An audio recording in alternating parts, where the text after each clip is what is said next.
Welcome to the Board of Education's July 10th, 2023 work session. Please stand as we observe a moment of silence, followed by the Pledge of Allegiance led by Dr. Butler.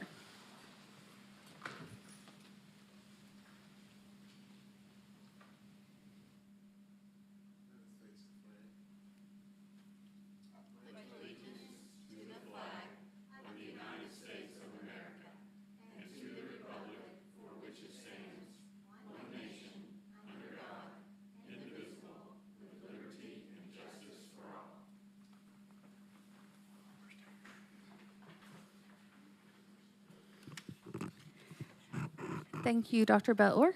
A couple of announcements. Ms. Bike will not be in attendance tonight due to out-of-town travel. Also, you may have, well, before that, the board did meet in executive session today. And Mr. Dupler, would you like to speak to that for the record? Yes, thank you, Madam Chair. Executive session is the time that the board sets aside to meet with its attorneys, representatives from our office, and we just discuss potential and pending litigation. It's not a time for the board to deliberate, but it is under an exception to a public meeting under Smith versus Anderson County Board of Education. Thank you. Thank you. Also, you may have noticed that our new student representative is joining us tonight as her term officially started on July 1st. And Ms. Horn, I believe you have some information to share with us about Celeste. Thank you, Madam Chair. As we introduced in May, Celeste will be joining us as a non-voting board member. She is a rising senior at Bearden High School and was selected by the board's Student Representative Selection Committee to serve for the 2023-2024 school year. And Celeste, I just want to tell you a little bit about her so everybody can start to get to know Celeste. She's a member of the National Honor Society and serves on the Knox County Schools Student Advisory Council. She participates on the Bearden High School volleyball team, Student Government Association, Prom Committee, and Key Club, as well as the Dogathon Club, which focuses on raising money for East Tennessee Children's Hospital. Celeste tutors students in math and English. She has collected and organized donated Christmas trees for the Fantasy of Trees. She volunteers at Boo at the Zoo, packaged and distributed food bundles for families in need at Faith Lutheran Food Pantry, and she serves as a concession stand manager and middle school volleyball coach several hours per week. Celeste is the recipient of a biology award during her ninth grade, and a National Latin Exam Silver Award in 8th grade. She has a weighted GPA of 4.375, an ACT score of 31, and scored a 5 on the Human Geography exam and the AP US Government and Politics exam. One of her references stated that Celeste is goal-oriented, honest, hardworking, willing to serve others, and a good communicator. And also that Celeste is passionate about everything she does. And we certainly saw that when we interviewed her a couple months ago. And so it is my pleasure to welcome you to the board on behalf of every board member. And I would just say that we look forward to serving alongside you, and we're glad that you're here. Thank you, Celeste.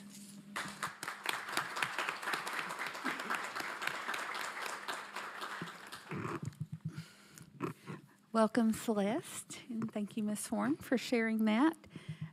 Just a reminder to those in attendance tonight that our public meetings are the only opportunity the board has to discuss items that come before us as an elected body.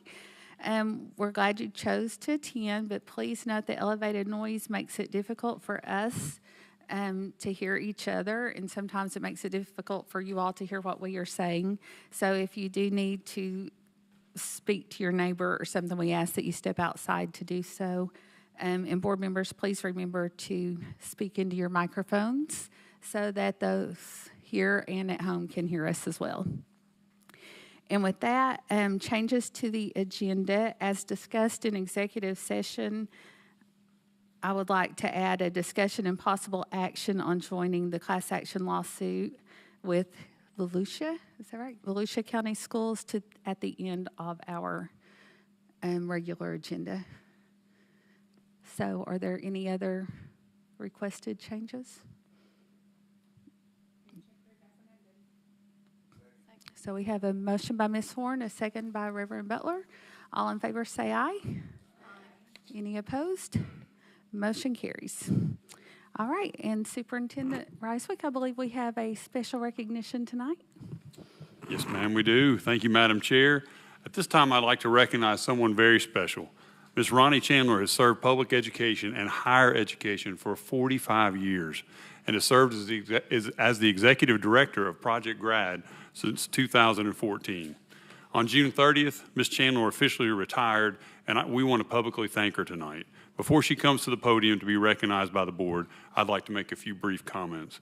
My first would be, Ronnie and I first met each other years ago. It's been a few years, Ronnie, hasn't it? But I was a young principal and assistant principal at Fulton High School and had the opportunity to become familiar with Project Grad, actually serve on Project Grad's board, and along with Jerry Hodges and Ronnie at that point. Ronnie moved on to take that over, and just impressed early on as a principal, just her heart for students, and seen her in many situations, and she's always consistent, a lady of integrity who's always asking about more opportunities for students and what is it she can do to make that happen. has always been real easy to work with and try to make those things happen, and has just been a great friend through the years as we've partnered in the work, and I really appreciate that. A few weeks ago, I was able to hear her, and it was toward the end of her tenure, was able to sit by her at Austin East graduation and just listen to her give that commencement speech. And, very inspiring to the students who were there as a former road runner herself, and just really to be able to call them out and challenge them and just create possibilities of what they can be. And I think she's a great example of that, and I just really appreciate that. I do want to talk a little bit about some of her accomplishments that some of you may not have known over time. So she's made a tremendous difference in our community. She had a 23-year career at Pellissippi State beforehand. I don't know, I ran into Mike Ragsdale the other day, and he was talking to me about that and appreciated your time there. She's a founding member of Project Grad. She served as a program director, curriculum manager, chief operations officer, and associate executive director for Project Grad before she was named the executive director and CEO in 2014. She led new and innovative partnerships. The laptop telethon with WATE has done a great job of that to raise dollars for students to have those when they go to college. Employer paid high school internships to give our students opportunities in the summers to make money, but also to be exposed to careers. And a summer TCAT trade and technical program initiative, and an advanced manufacturing opportunity with IACMI composites called America's Cutting Edge.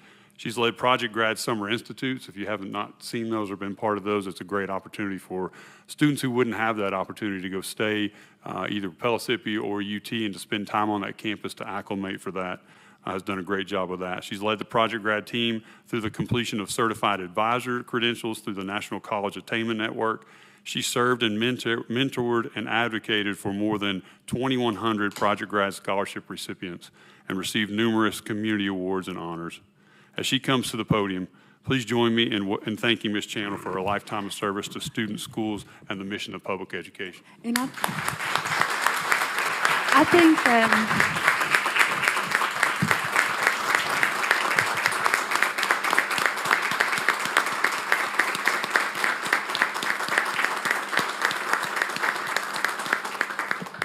Reverend Butler, I think you wanted to add to that as well, didn't you? I just wanted to say on behalf of District 1 and District 2, but the communities in which Project Grad has served, Ronnie Chandler has been a champion, has been an advocate, has been one that really has been the face and the spirit of Project Grad for the last several years, even before she became the director. And so I just want to thank you for your love and care for our students and your love and care to the community, and that we will definitely miss you, but we know Project Grad will continue to serve. So thank you so much for the service you've given. Thank you, Reverend. And we have something for you, but I believe Mr. Taylor is telling me Knox Ed Foundation has a gift as well. Is that right?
Superintendent Reiswick, I think we have your report next.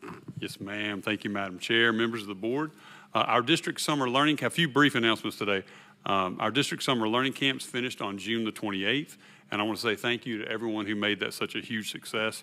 As you know, there was a strong focus in for summer learning this year because of the new third grade retention law that passed.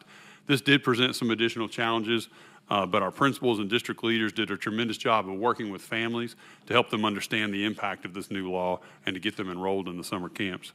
In addition to our teachers and educators continue to provide high-quality instruction throughout the summer, and we really think this is going to help our students as they begin the 23-24 school year, especially in that third grade and fourth grade level. So thanks for everyone who's helped with that.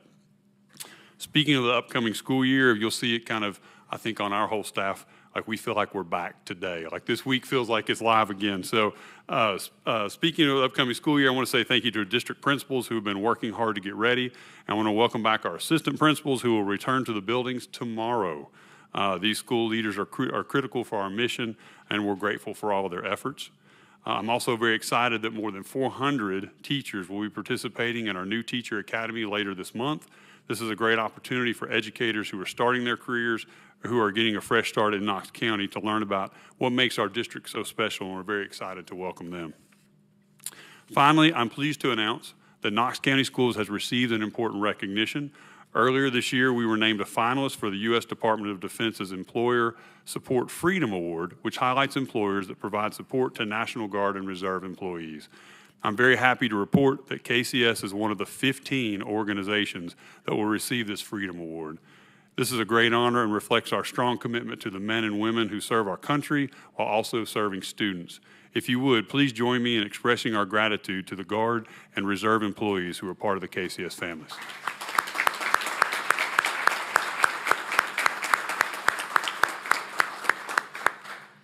Madam Chair, that concludes my report for this evening.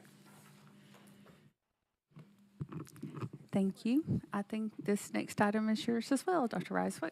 Should just let you keep the interim report on student success review. All right, thank you, Madam Chair. No, we at this time, so I'll say this real quick while we have. I'm thinking, is Myers, you kicking this one? Okay, good. I was making sure it was you, not Corey. So this has been a great process for us. As you know, we've been in the process of a deep dive into our student success and reviewing just our practices, policies, and you saw some of that from some action you all took last month and the change of practitioner partners that have come in out of this already. We have a little more information and deeper dive into that. That review is not finished, and so Mr. Myers and some other folks are going to come share where we are in that at this time.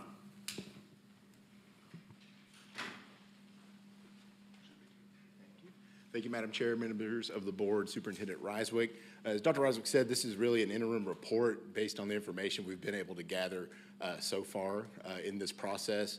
To echo what Dr. Reiswick has said, it has been a really meaningful process. I think that we've been able to learn a lot about sort of what our inner workings are in the Division of Student Success, and I think to continually pursue improvement, we have to understand those inner workings. So I think this process has been really meaningful. So back in February, Superintendent Reiswick announced a thorough review or deep dive into our policies, procedures, and practices in the Division of Student Success, specifically focusing on RTI, special education, and ELL. Our district, as well as the Division of Student Success, are committed to the pursuit of continuous improvement. And we do believe that this review will provide us with important feedback as we continue that pursuit.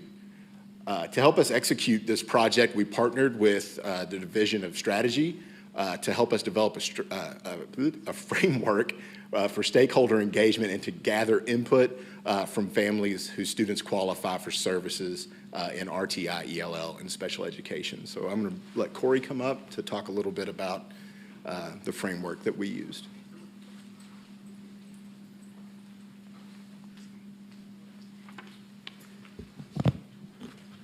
We have two more speakers after me, so you all get a bit of a revolving door with this presentation. There's a lot of hands on deck for this.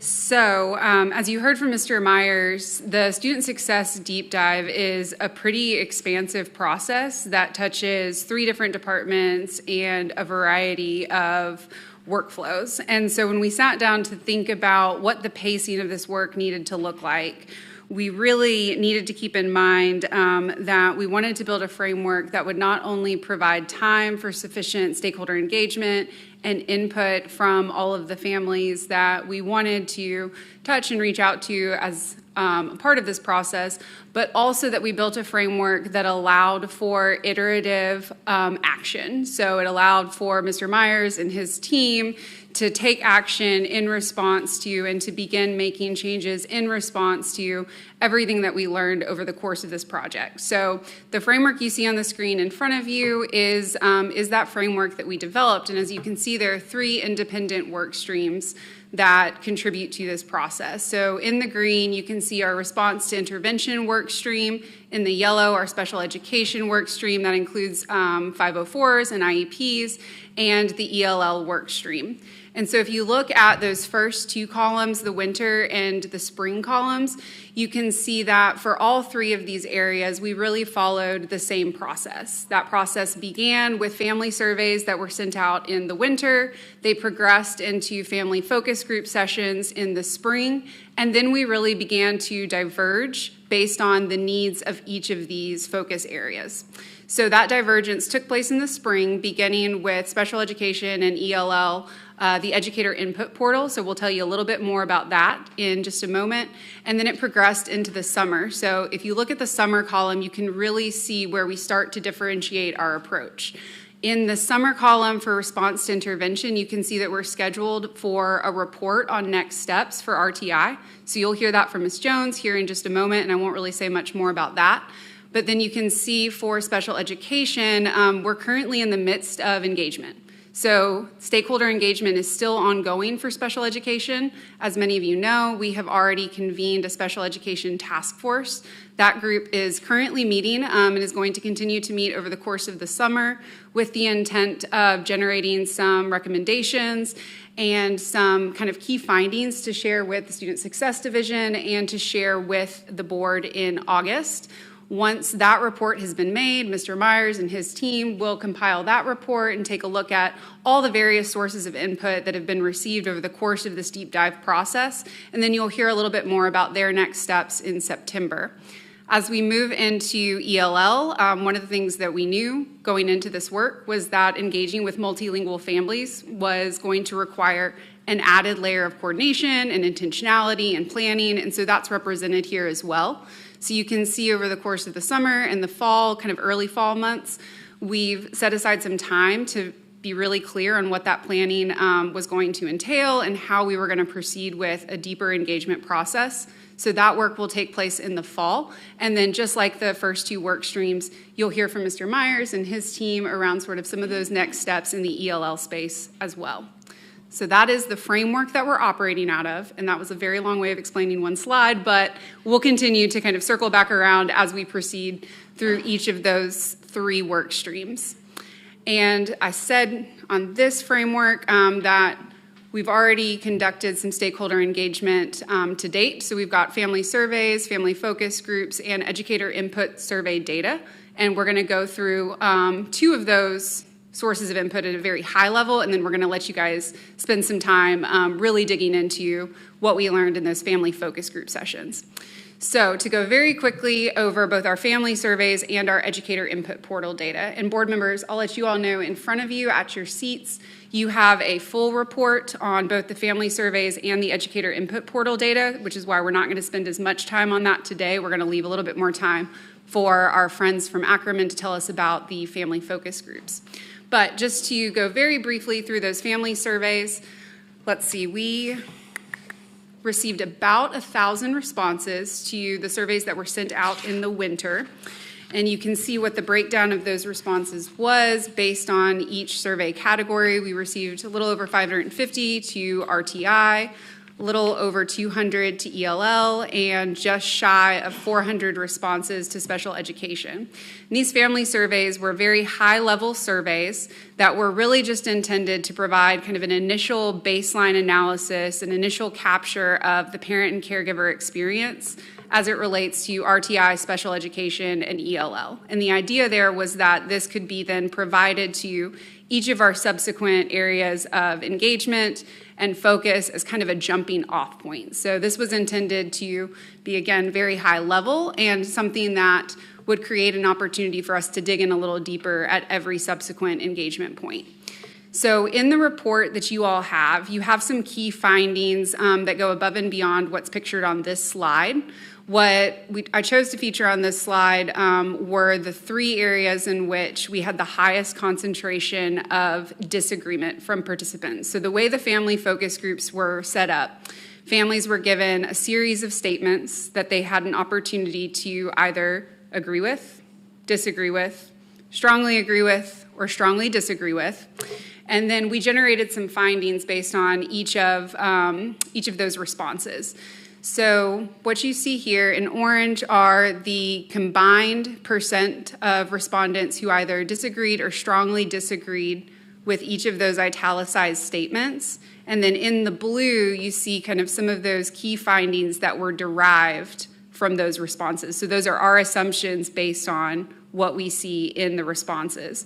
So one of those initial assumptions was that families are relatively unsure of where to find additional information regarding student success services and supports on the KCS website. So automatically we know that there's some work that we can do in making our website a more user-friendly and a more intentional tool for families who are wanting to access information on services and supports and interventions. One of the next findings that arose from our family survey was that there's room to improve in our ongoing communication with families regarding their students' progress. So we know we can do a better job in that space as well. And then one of the last findings came out of this last italicized statement. So the last italicized statement was, my school or Knox County Schools uses innovative approaches to meet students' needs. So we saw a pretty high concentration of disagreement in response to that statement. What we're not sure of is whether that means we're not using the most innovative approaches to meet students' needs, or if we're just not communicating very well what we're currently doing in that innovative space. And so this is one example where we do need to dig in a little bit more deeply, and this is one of the reasons that these survey findings have been provided to a couple of different groups. So in addition to providing them to you all, and to Mr. Myers and to his team, we also provided the survey findings with a couple of different groups, actually. We provided them to Ackerman to serve as a jumping off point for the development of their focus group questions. And we have also, I believe, definitely provided them to the Special Education Task Force as well. So they're going to continue to dig in, and we will do the same with our ELL engagement as that work progresses as well. All right, I'm trying to go kind of quickly here because I know we've got a lot of slides to get through. I think I only have 2 more. So the educator input portal, just like the family surveys, was an open opportunity for not our families, but for our educators to provide some insight to us and to provide us with a jumping off point for thinking about whether or not there's more we can do in the special education and the ELL space. So on the screen, you'll see the staff categories of staff recipients who received access to each of these 2 portals. And staff members who chose to take advantage of this input portal opportunity had 3 weeks to log on and to provide anonymous feedback through the input portal. And that was specific to 2 questions. So every respondent was asked 2 questions. They were asked whether there's any innovative strategies, supports, or practices that they were aware of that we're not currently using. So what could we be doing? What more could we be doing to improve outcomes for students? And they were also asked what approaches to existing strategies, so what are we currently doing that we could do better or that we could leverage at a greater extent to benefit or improve student outcomes. So those are those 2 questions that are going to anchor the responses that we'll go through in just a moment. And before I progress to the responses, I did just want to call out the participant numbers. So we received 187 responses to the special education portal, and we received 43 responses to the ELL portal. All right, so That means we received a lot of open-ended responses, and we had to digest them and compile them in some way, shape, or form. So the special education portal generated a lot of varied responses. We did not see a lot of cohesion or consistency among the responses that we received, but we did see a lot of passion from our educators. So on the screen, you see kind of a heat map, so to speak, of the major themes that emerged in response to that educator input portal. The larger the circle and the darker the circle, the higher the concentration of responses was to that kind of thematic category of response. You can also see the numbers under each of those thematic categories is the number of responses that fell into kind of that theme or that category. The highest concentration of responses to the special education input portal really centered on curriculum selection and usage. And so these were educators who, by and large, were requesting more alignment between the special education curriculum that was being used and the general education curriculum that was being used. There were also, again, some variance in terms of how curriculum was being implemented and whether or not we were using technology. Some educators felt that we were overusing technology in the classroom. Some felt we were underusing technology in the classroom. So again, there was a lot of difference there and some variance there to dig into, but those were all responses that kind of centered around curriculum selection and usage. Practices and protocols was the second highest concentration of responses to this particular portal, and those were pretty varied in and of themselves. That was almost a catch-all category, so that category largely pertained to any existing or potential changes to existing systems to better meet students' needs. So that's pretty broad.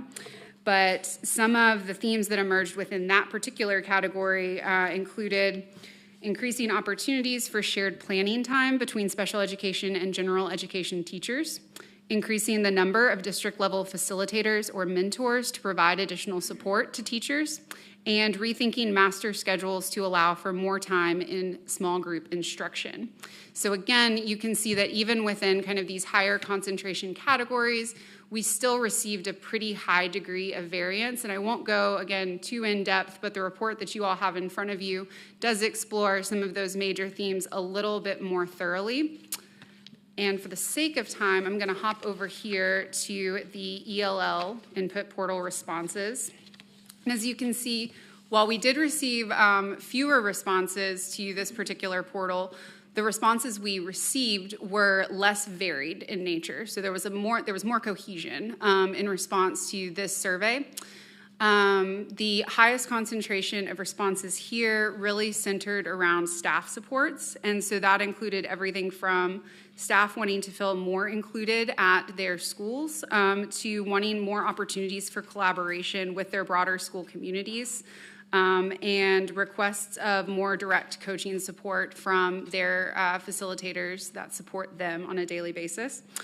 The student supports category largely pertain to the ways in which individual schools tailor their supports to meet individual student needs.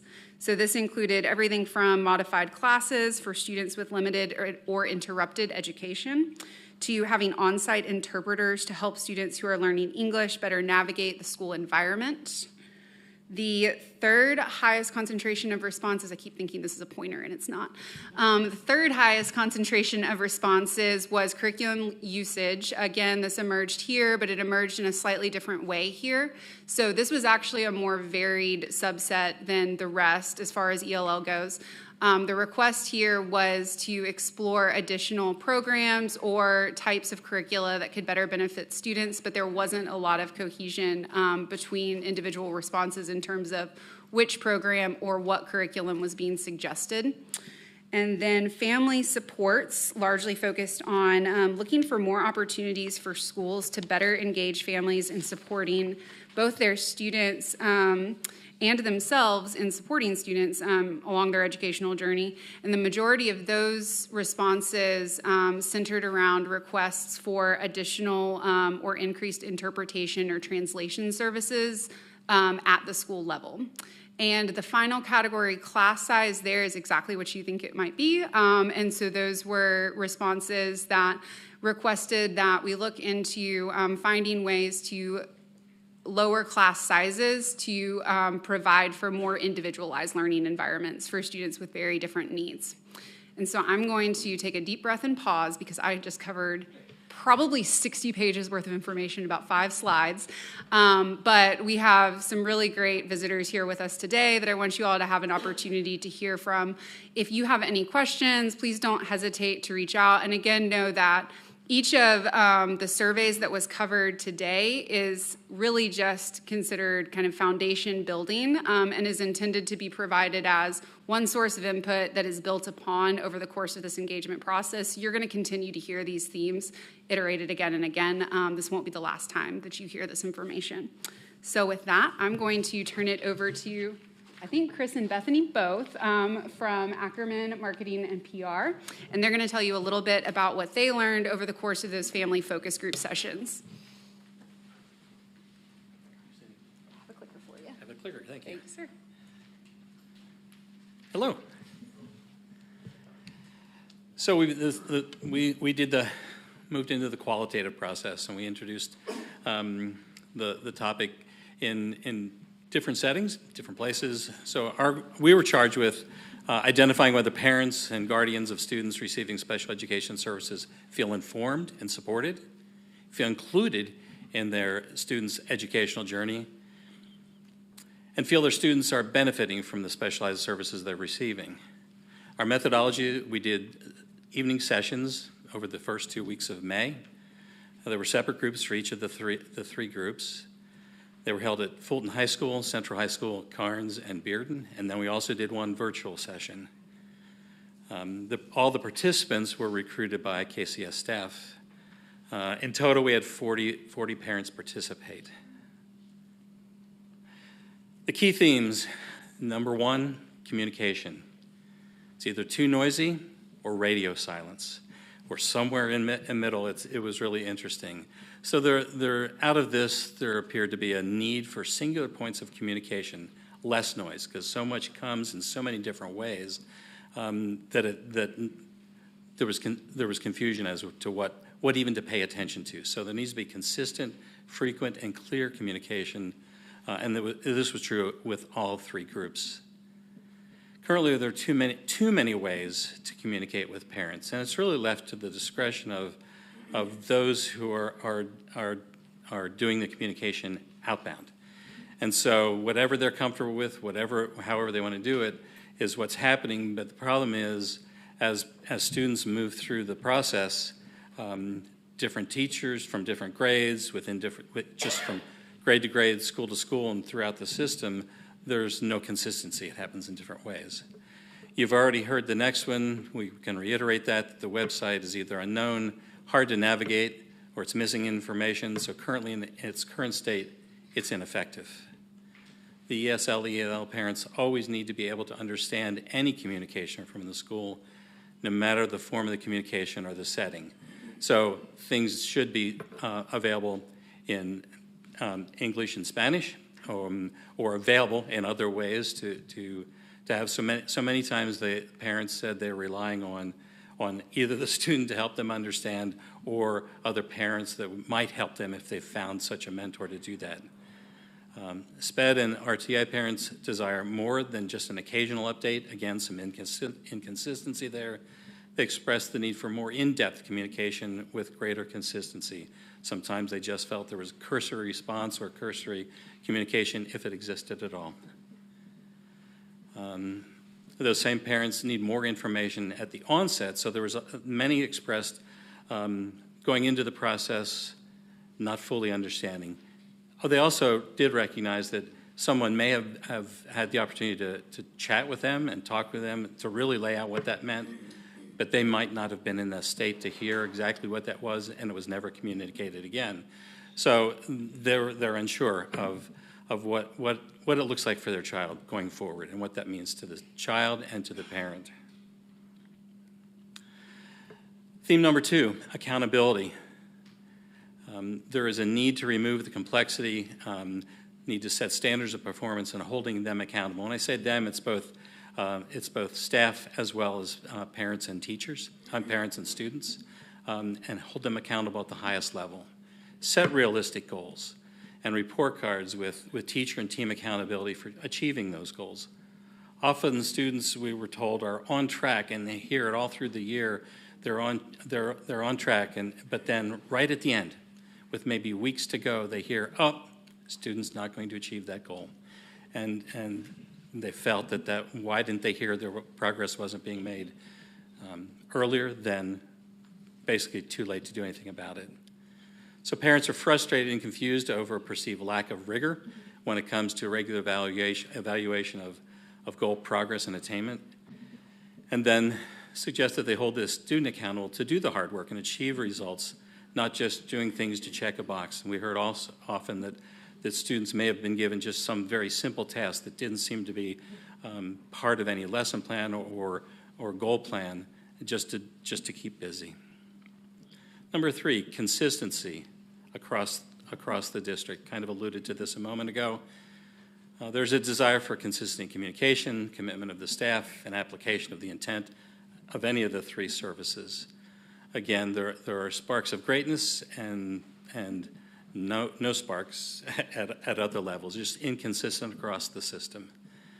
Significant differences are present in each school, from teacher to teacher, grade to grade, and difference from school to school. It creates angst as children move through the system, advancing from elementary to middle to high school.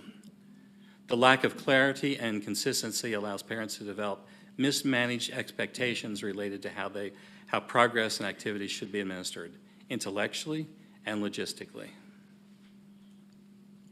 Number 4, parent engagement. Little different maybe to harness, but in this case, they've suggested harness and leverage the power of passionate parents. And we did talk to some very passionate parents. Tap their desire to fully engage to provide the appropriate level of support needed to help the academic team. Need for centralized hub for parental support.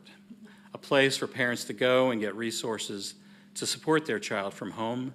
A place to seek out information related to the services that are available to their child or that they already are receiving. And contact information for support in the district, key dates, et cetera. We did hear some tell us they had no idea who to contact about their student. Maybe they say, well, we might try the teacher. We might get a response. We just don't know. But in this case, they suggested just a hub where if the parent can help their child at home, where do they go to where it would be consistent and something not made up or just off the cuff that is consistent with standards for that student to progress. And empower the parents to be advocates for their kids in partnership with the school system. Theme number 5, trust. There's a feeling of deep distrust, especially with the SPED and RTI parents. General feeling that they appreciate the opportunity to share their voice, even through the focus groups and surveys, but we're highly skeptical that anything will really change. That lack of trust between some parents and the district, school leadership, and teachers, less often the teachers. Many comments reflected the belief that those involved in their child's EIP meetings were just checking a box. We just got to get this done. Let's move it on. Many parents commented they felt they were the only ones truly advocating for their child. All parents want to know that there is at least one adult in the child's school truly in their corner and invested in their child's success. We did hear great stories of parents and their children who did have this in their schools, from a principal to a teacher that were just with them all the way. Even as the child progressed, they would still check on that student and just make that extra effort. And others that appeared, didn't have that same level of passion. Theme number 6, empathy. From all, for all. Parents expressed that they want teachers, administrators, and the support staff to treat their child in a way that they would want someone to treat their own child. There was also an expression of empathy from parents for teachers and support staff, a perception of exhausted staff with too few resources, which can be perceived as numbing their passion. So out of that, we came up with some recommendations. Improved communication strategies, website update, You've already talked about that. Centralized communication through one sanctioned app or website across the district. We say perhaps Parent Square. I mean, you've got it, but it's not always used consistently. And offer training to teachers who aren't confident in using the approved platform. A welcome video or class packet of information. Could all be digital, with parents when their child enters SPED, RTI, or ESL programs to help manage expectations and empower the parent. Perform a communications audit to evaluate the types of communication parents are currently receiving and how to streamline and align that communication across the district to meet the parents' needs. And then ensure all communications are presented available in English and Spanish with the ability to access translation and interpretation services for other languages as well. Professional development training for teachers, administrators, support staff on topics like enhanced parent experience, strategies to support SPED students in general education classrooms, best practices for teachers, school, and parent communication, and create consistent processes, systems, and communication for parents and students in SPED, RTI, and ESL across schools and in grades in the same school so that parents have a consistent experience with their child as they progress through all the grades. Collaborative change process with teachers and administrators for SPED, RTI, and ESL.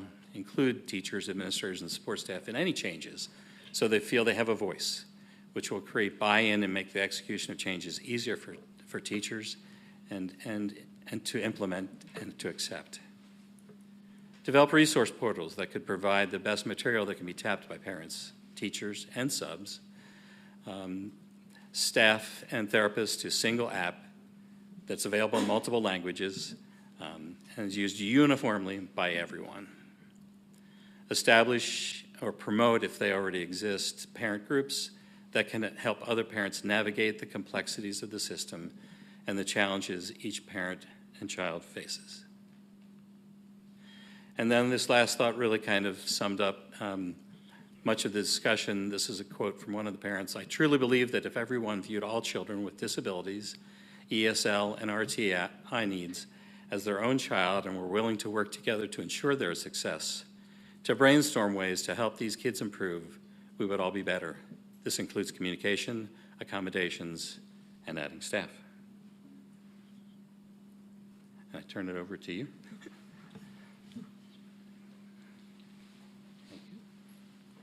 So as you all can see, we've been reviewing quite a bit of information over the last little bit. So I'm grateful to Chris and the Ackerman team for their support through this process and helping us kind of work through this qualitative data that presents a big challenge to process that much information. So they're greatly appreciated.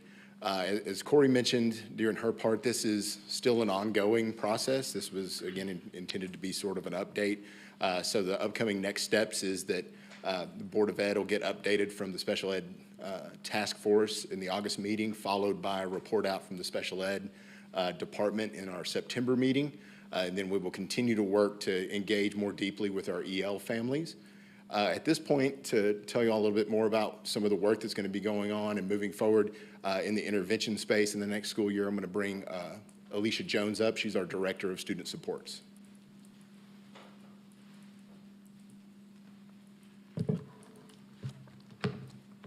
Madam Chair, members of the board, Superintendent Reiswick, thank you so much for this opportunity to share next steps for RTI Squared.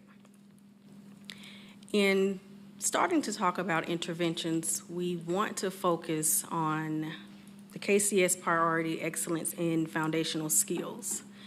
We know that opportunities for interventions in tutoring, it accelerates the learning and it ensures that students have success. And so with that, our vision for interventions for the 23-24 school year is to ensure that all students have access to research-based academic interventions that includes tutoring and the response to intervention that is aligned to specific skill deficits as identified by a universal screener and other diagnostic assessments.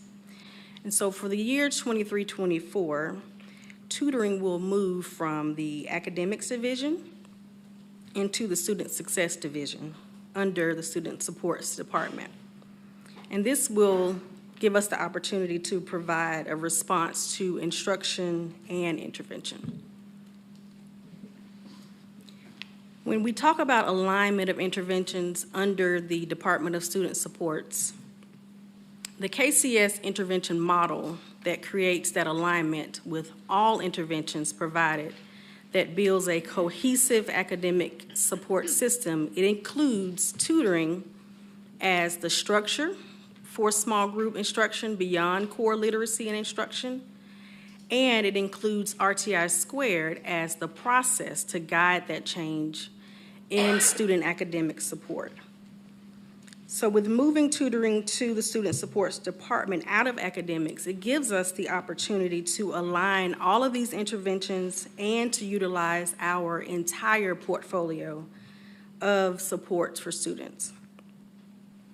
And because tutoring is allowing the learning acceleration and remediation through the high-quality instructional materials, it's extended beyond that core academic instruction with RTI guiding that process, and we know that intervention starts with the Tier 1 supports and Tier 1 instruction.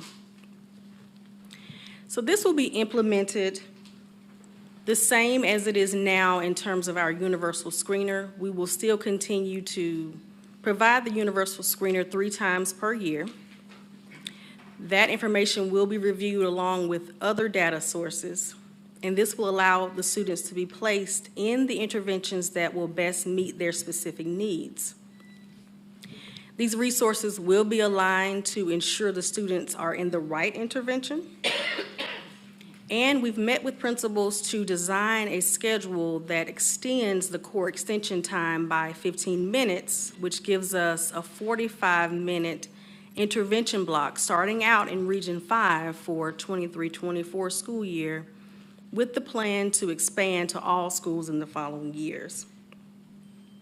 And our RTI squared facilitators will continue to support schools in each region to build their capacity in analyzing their student data and their school level data, and that will convert into actionable steps. We will also have increased support by our academic interventionists that will lead interventions that will include tutoring in 10 of the schools. The board approved intervention materials in the RTI squared budget, and that is to decrease the number of students who are scoring below the 40th percentile. And we will also use a data tracker to ensure the alignment and the compliance of the use of the interventions. We just recently completed an RFP for interventions, and that will help us to create fidelity, consistency across the district. It will also give us the opportunity to explore additional contracts to align the students' skill gaps with the most appropriate interventions. Our long-term goals: by year 2028, we expect that at least 70% of students in kindergarten through 3rd grade will score above the 40th percentile on the Ames Webb Universal Screener. We also expect that 85% of students in the 4th through 8th grade will meet or exceed their TVAS growth projections. And one of the things that we just heard from the Ackerman's report is that our parents want more engagement. And so we will do a deep dive with our website to include family learning. We want to add parental resources to the website and provide additional, more frequent communication. And at this time, any questions?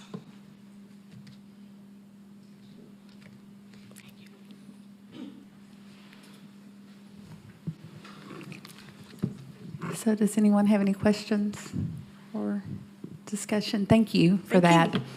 Thank you. It's a lot to digest. I mean, it really is, but it's an important discussion to have, and I'm glad that the work's being put into it. And look forward to seeing that continue.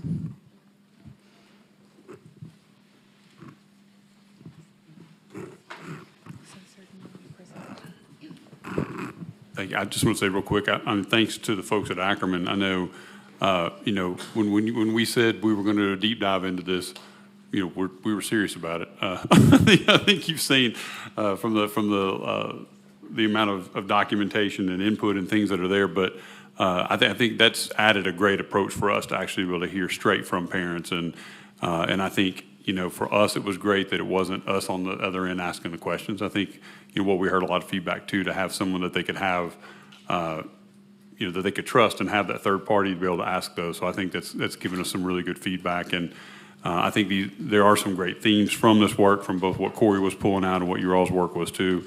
Some very tangible things. But again, let me just remind everybody, it's not over, as Jason said a minute ago. There's still work for us to do, but this work is going to be hard work. It's not going to be easy. When you talk about communication, that sounds like, oh, great, that should be no problem. But we hear a depth of communication there. We hear, websites one thing for access, but you also talk about each interaction with a human at a school level and or in an IEP meeting, and all of those things. That's a lot of shifting and a lot of things that have to happen. So we'll continue to identify things, and I know there's still a couple months, as Corey laid out, of how all this will come through, and then what we'll work on and then assess that off of in the coming months and years to make sure we're getting better at it. But obviously a lot of room for us to improve. A lot of great stuff going on, Jason, in your department too. So I want to make sure we say that, because we're really have adopted a continuous improvement mindset as an organization, and really I applaud our staff that they're willing to take those looks, because it'd be easy not to, and say, well, we're compliant, but we're not doing that. We want to be better. We want to be the best at serving our families and give our students the best opportunity to be successful. So I appreciate everybody who's been involved up till now, and look forward to what we have for the future. Thank you, Dr. Oswick. Mr. Watson? Thank you, Madam Chair.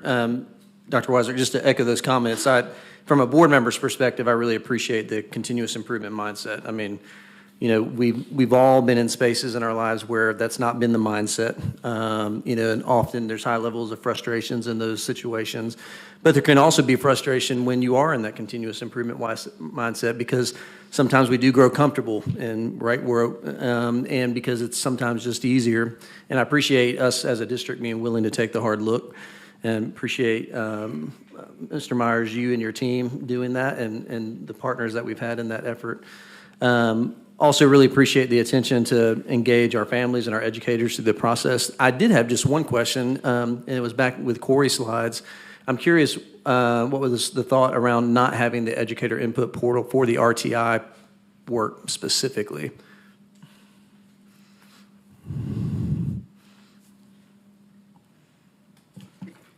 Yeah, thank you so much. Mr. Myers may want to add a little bit more, but really RTI is such an all-inclusive process that was going to be a really wide net that we would need to cast. And we wanted to hone in on specifically, like, what are those core concentrations that we can kind of dig into. And my understanding is RTI is also a little bit more prescribed and prescriptive than maybe the other two. And so there's maybe just not as much room for flexibility in that space. But I'll see if you want to add anything else to that consideration. No, I think you captured it, right? I mean, the RTI space, we leverage many different classes of employee in doing that. So it does require you to engage with more folks. And then to echo what she said, the programs are prescriptive, right? So there's not a ton of room for innovation within those programs as much in, do we just get more programs, right? And so that was really the key part of the discussion there. Yeah, I'm wondering if there's a way to get some educator input in the sense of whenever you have something that's prescribed, even though you can't be really innovative with it, there's also the question of fidelity. Like, how well are we doing the thing as it is prescribed? So I'm just curious if there's opportunities to get feedback on that. Thank you. Thanks for all the hard work. All right. So any other discussion? Okay. So we will move into discussion of our regular session agenda for July 13th.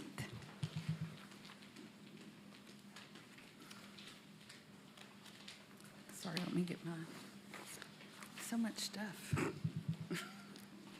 Lots of papers. I know, right? All right, so the consent agenda, 6A or B.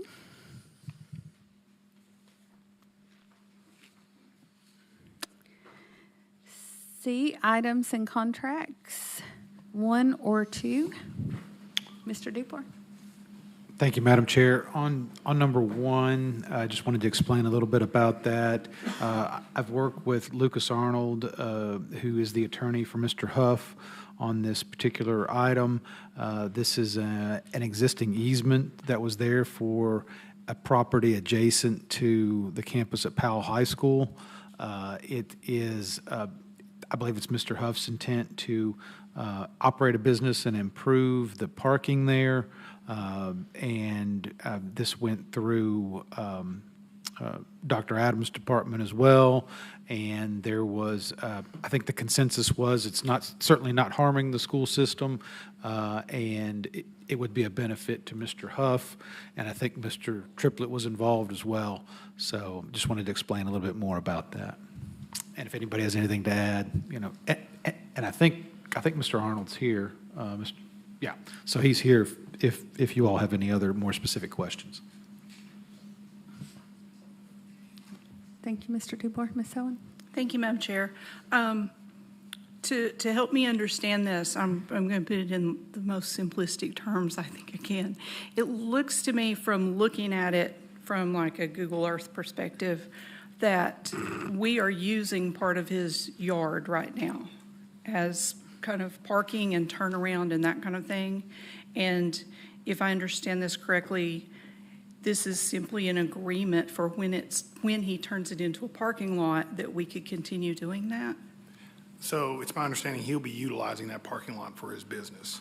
Okay, so we would not continue doing that? We would not be using that parking lot, no. Okay, so it doesn't look like we need that space anyway, right? We do not. Thank you. Absolutely. Thank you, Ms. Owen. So any other discussion on that item? All right, so what about C2? Item 3.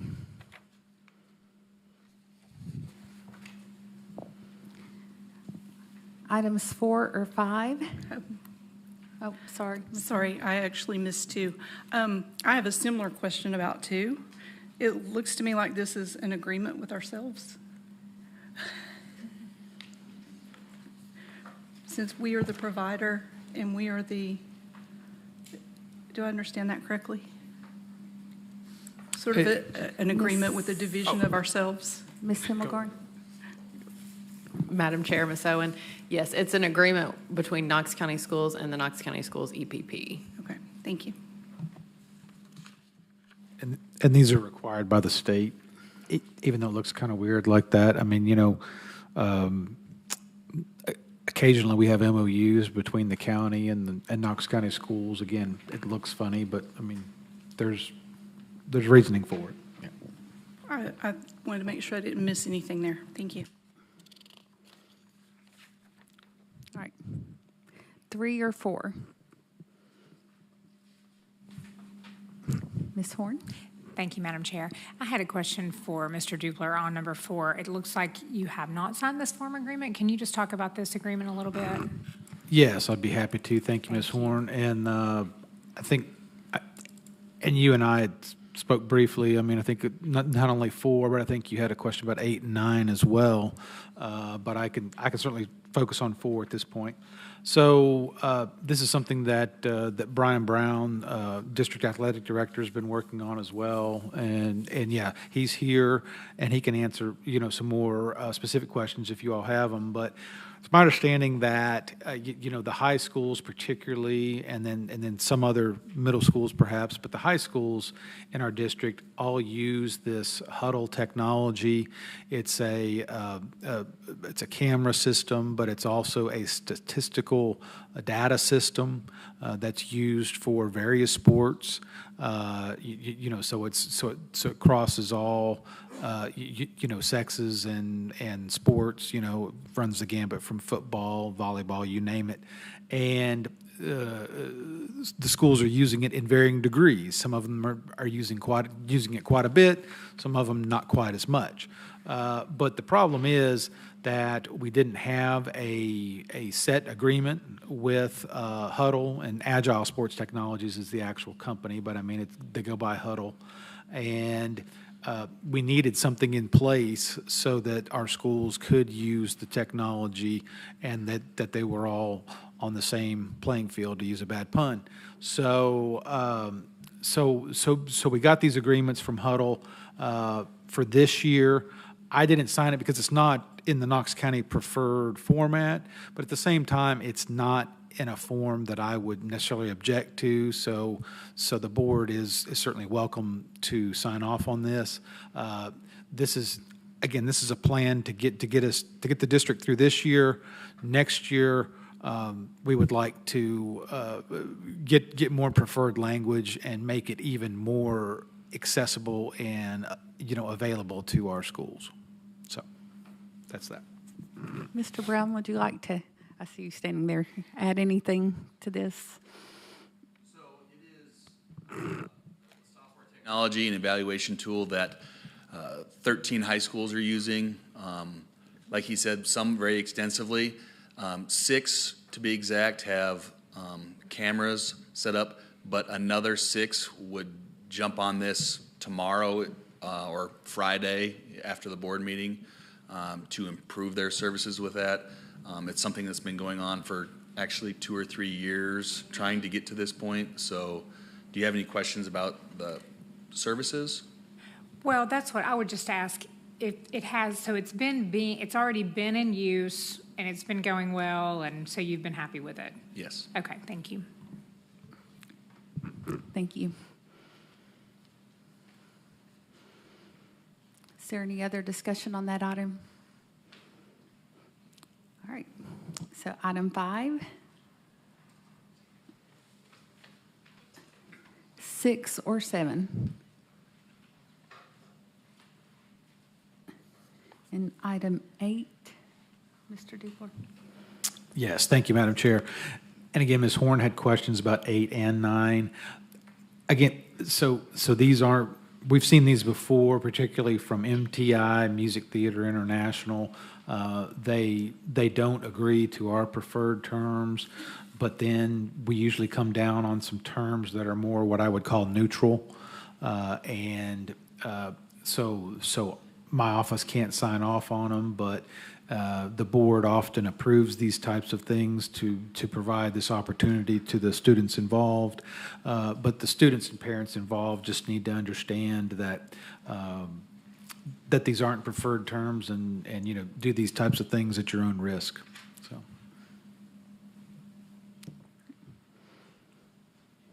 In item 9, you said that was a similar situation. All right, so any other discussion on those items? Ms. Owen? Thank you, Madam Chair. Mr. Dupler, do we need to have parents and students sign any kind of waiver for that? It's my understanding that we're already doing that we, when this is similar to particularly 9 to a field trip. So parents and students, yes, should be signing off on a release. Yes.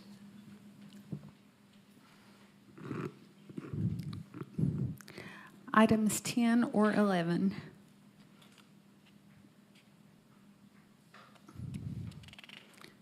Going to board policy, Ms. Owen.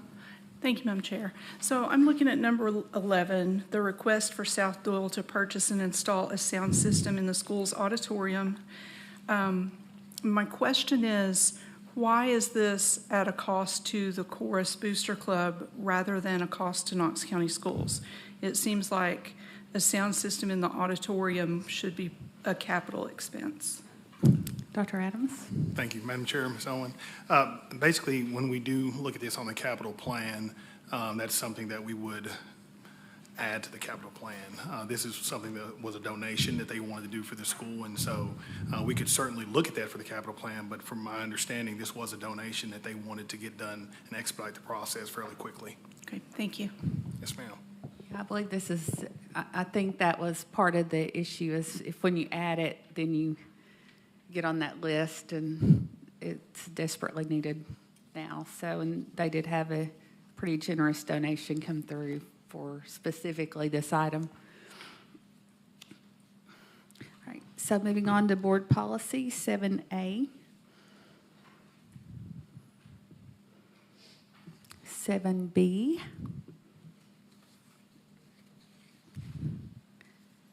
C or D? Ms. Owen? That's okay. E? There we go. Ms. Owen? Thank you, Madam Chair. Looking at E, this is the one that we are changing to job descriptions, I believe. My concern with this is that what we have in this policy, let me find it first so I can make sure I'm saying the right thing. Yes. So I'm looking at E, and it is policy 132. So what we initially had in this policy is really two policies that have been joined into one. And when we remove this language and adjust this language, we're ending up with only one of the two policies. We're ending up with the job descriptions policy very clearly here, but we are losing the administrative and supervisory positions whole policy, basically. We are required to keep records of policies that we rescind, and I'm wondering how we will show that this is a rescinded policy, because that's really what's happening here, is we are rescinding a policy by removing this half of this one. So is there some way that this will be able to be shown as a rescinded policy?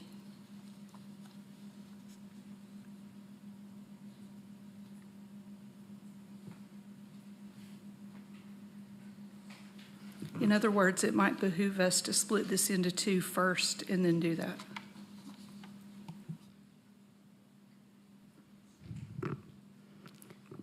Mr. Dubois, do you have any thoughts on that?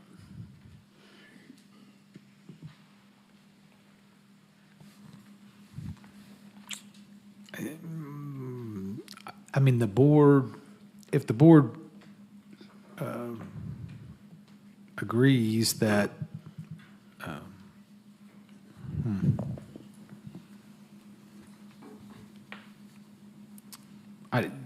I'd have to take a further look at it. But I mean, if it is indeed what Ms. Owen is describing, then the wording may better serve the board to say that, you know, there's a combination and deletion of some language or something to that effect.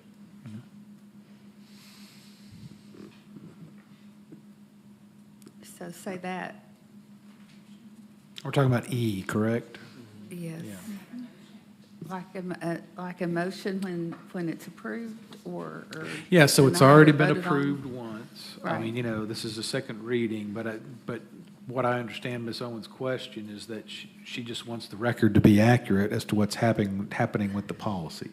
So certainly that can be done. I mean, that, you know, if there's a deletion of a former policy and where it's combined here, then it could say rescission or, you know, whatever it needs to say. But that could be done when the motion's made with the. Correct. Okay. Right. All right. Yeah.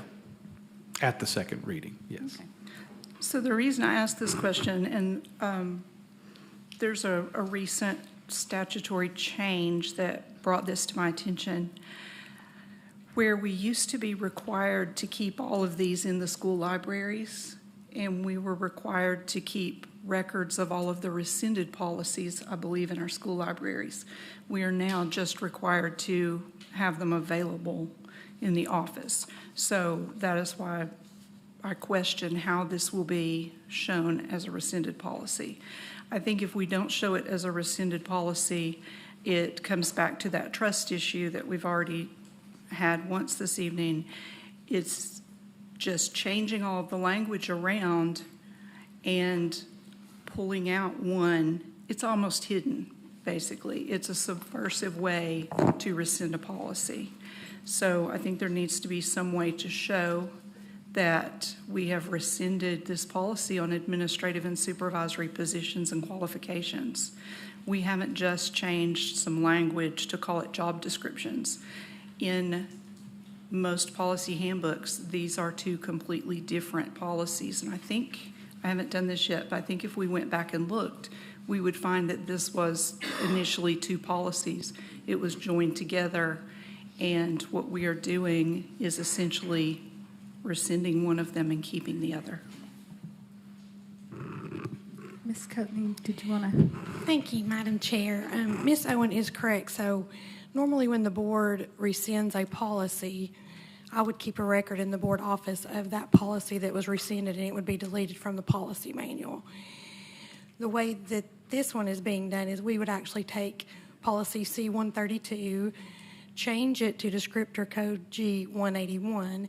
It would remain in the policy manual in the G section, but C-132 would have not been rescinded. So it would show up a little bit different in the records. It would, however, remain attached to the everlasting electronic agenda if anybody needed to go back to see how that footprint happened. Thank you. That helps. Mr. Watson? Thank you, Madam Chair. Terry, that's helpful. So, I mean, to me, that was my question, because we're changing the descriptor code. It's really jumping in the manual, which, to Ms. Owen's point, makes it look like it wasn't something that was actually rescinded, but it was actually something that was just moved and substantively changed. So it's like the former policy kind of disappeared. So, yeah. Mr. Dupler. Thank you, Madam Chair. Yes, based on this information, I'd recommend that the board come back on Thursday and just modify the language to make it more accurate for the second reading. Yeah. Just in the motion itself. Yes, I'm not talking about going into the policy. I'm just talking about for the agenda. Yeah. Just as a matter of record. Yes. Okay.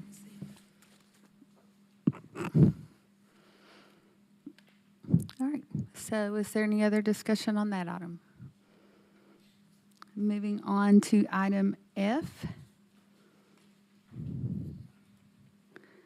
G or H? Or, sorry, Ms. Owen? Thank you, Madam Chair. I have some questions regarding H, which is course credit earned outside of the base high school. So there's the language that we talked about last time. I'm not seeing that it's been substantially changed. Also, last time I asked if we could see a copy of the policy from another county that does this, and I don't think we've seen that yet, so that's problematic. At the bottom of I-122, we have added language in line 36 that says the same procedures for evaluation of acceptance of any new course shall be followed. The reason that is problematic is because in the state board rules, there are very specific procedures for acceptance of a new course. And those procedures require that each special course approved by the department shall be recommended to the state board for an approval period of 1, 3, or 6 years. So that is the first piece that's problematic with this language. The second piece is that the legislature has been very clear that the same procedure for evaluation and acceptance of this course should not at all be the same as the procedures for others. They've been very clear that there should be no expenditure of state funds in any way. There should be no tax dollars expended in any way. So there should be no staff time expended in any way. The assessment very clearly is supposed to be done by the Board of Education. And we could look at this language and we could say, well, maybe that's not really what they intended. But I was there. I was there for multiple meetings, and in every one of those legislative sessions, it was massively clear that they expect the Board of Education to approve the credit. It was said over and over, it was said in multiple meetings, they expect the Board of Education to approve the credit. It was specifically asked of the bill sponsor, will the Board of Education approve? And he said yes. So for us to so blatantly go against the intent, it seems like a sure way to cause a student to go through a course and not get credit. The other piece I have multiple concerns. I have another concern regarding the language that says we will have a certified instructor. The law says that the instructor doesn't have to be certified. If we want to say that we are going to have a certified instructor, that's the only way we will award credit, I think that can be part of our assessment, but I'm not sure we can actually require that. And if we do require it, what would be the appropriate licensure for that person?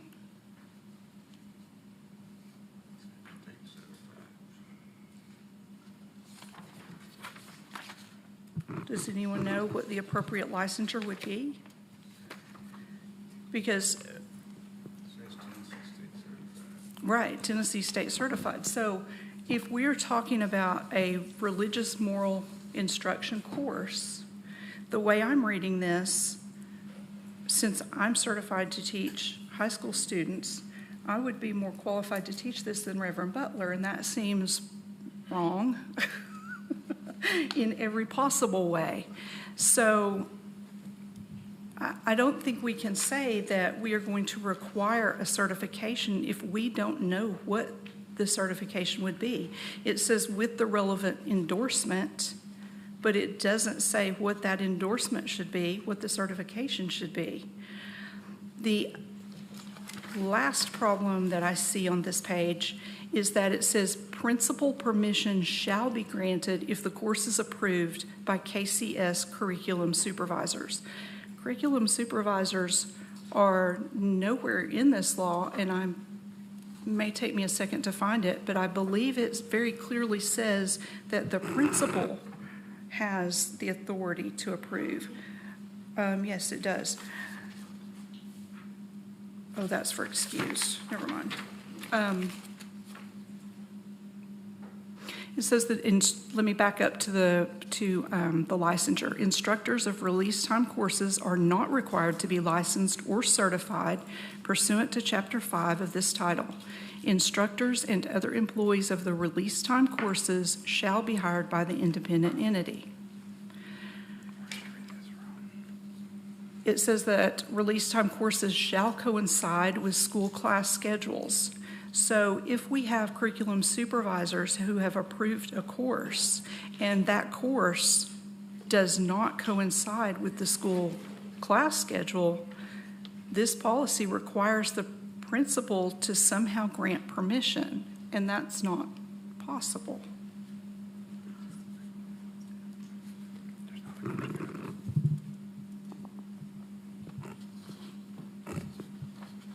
Dr. Wilson, did you want to add Yeah, I think to the that? only pieces I would add, and Gary may have more to talk to that effect, is as I read the law, when we move towards the Board of Education approving the credit is when the requirement for the licensure may be included in the board's review of the course. So the secular criteria may include, and one of those items is the licensure status of the teacher pursuant to Article 5 or Chapter 5. Again, it would seem from how that's written that that would be the option of the board to include that in the criteria of whether or not we would include it. And to your point, because we're talking about a course likely that it falls outside of the regular offerings of the state, it would be dependent upon the board's assumption of whether this licensure is the adequate one for that course that's been developed. There is the case or the chance, Mr. Dupler and I talked about that as well, that a course that got approved could fall under a more generic elective code at the state level, which we have broad categories in English and in social studies that provide for multiple types of courses to fit in. Again, there is a case that it could fall under that.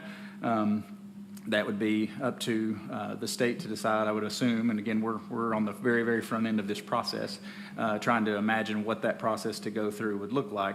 And I think, again, going back to your question about the same procedures for the evaluation acceptance of any new course shall be followed, we were looking at that more as when we bring a course that is not in the state catalog, so it is a special course developed by our supervisors, our teachers that work together on those courses, that those in their final form before being approved by the state come back to the board for consideration. And so not to say anything about the spending of money or time or anything like that on it, but just that there is a process by which right now courses do come to the board that don't exist in the state catalog, and this would be another example of how that might be conducted.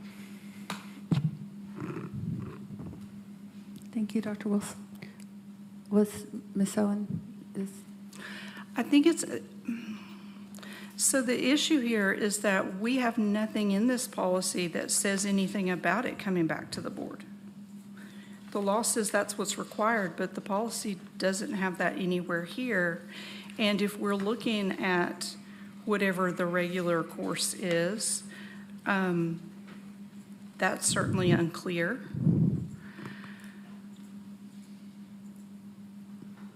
I don't see anything here that assures me that that would happen. We're also supposed to be approving the credit. So it's not just the course. We're supposed to approve this credit. And we're looking at a credit that a student could potentially take every year or even every semester. A student could end up with 8 credits impacting their GPA and essentially impacting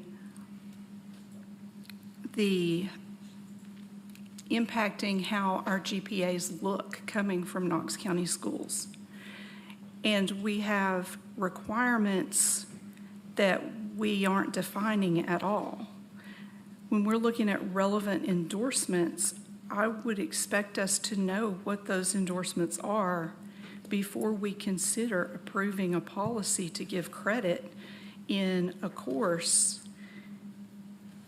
that the policy doesn't match the law for. I think this seriously needed to go through policy review and match the language to the law so that our students end up with the course credit that they think they're going to get going in. Thank you. Dr. Butler. So I have a few questions. One, part of the discussion we've had, I'm still not sure, I'm not quite understanding the terminology of Tennessee State Certified Teacher. So what does that term, Tennessee State Certified Teacher, mean? Dr. Wilson. As written here in the broadest sense, I would assume that means that they have a teaching license that is active in the state of Tennessee. So if that whoever brings that course as for approval, that whoever teaches that course has to be certified by the state of Tennessee prior to that being approved. And then the second thing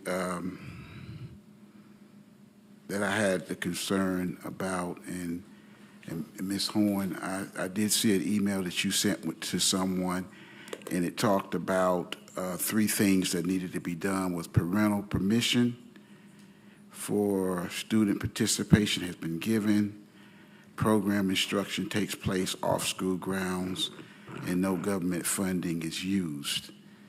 And I don't see that in this policy stated.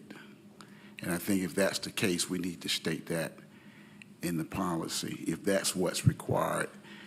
And that was just a question to me when I saw that.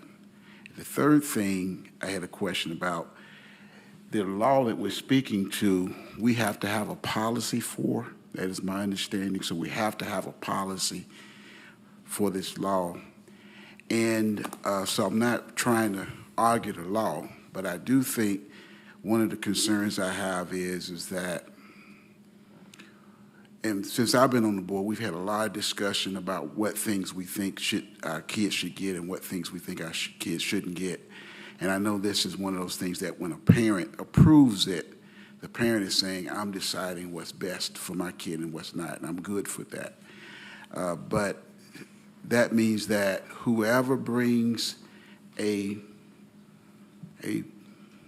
course, as long as it fits this criteria, it doesn't matter what, quote, religion, end of quote, that they're bringing, they have the right to bring it, no matter what it says. And so being a pastor, I would like to think that I would bring something that everybody would like to hear, but I've been around long enough and studied religion enough to know that everybody doesn't agree with me.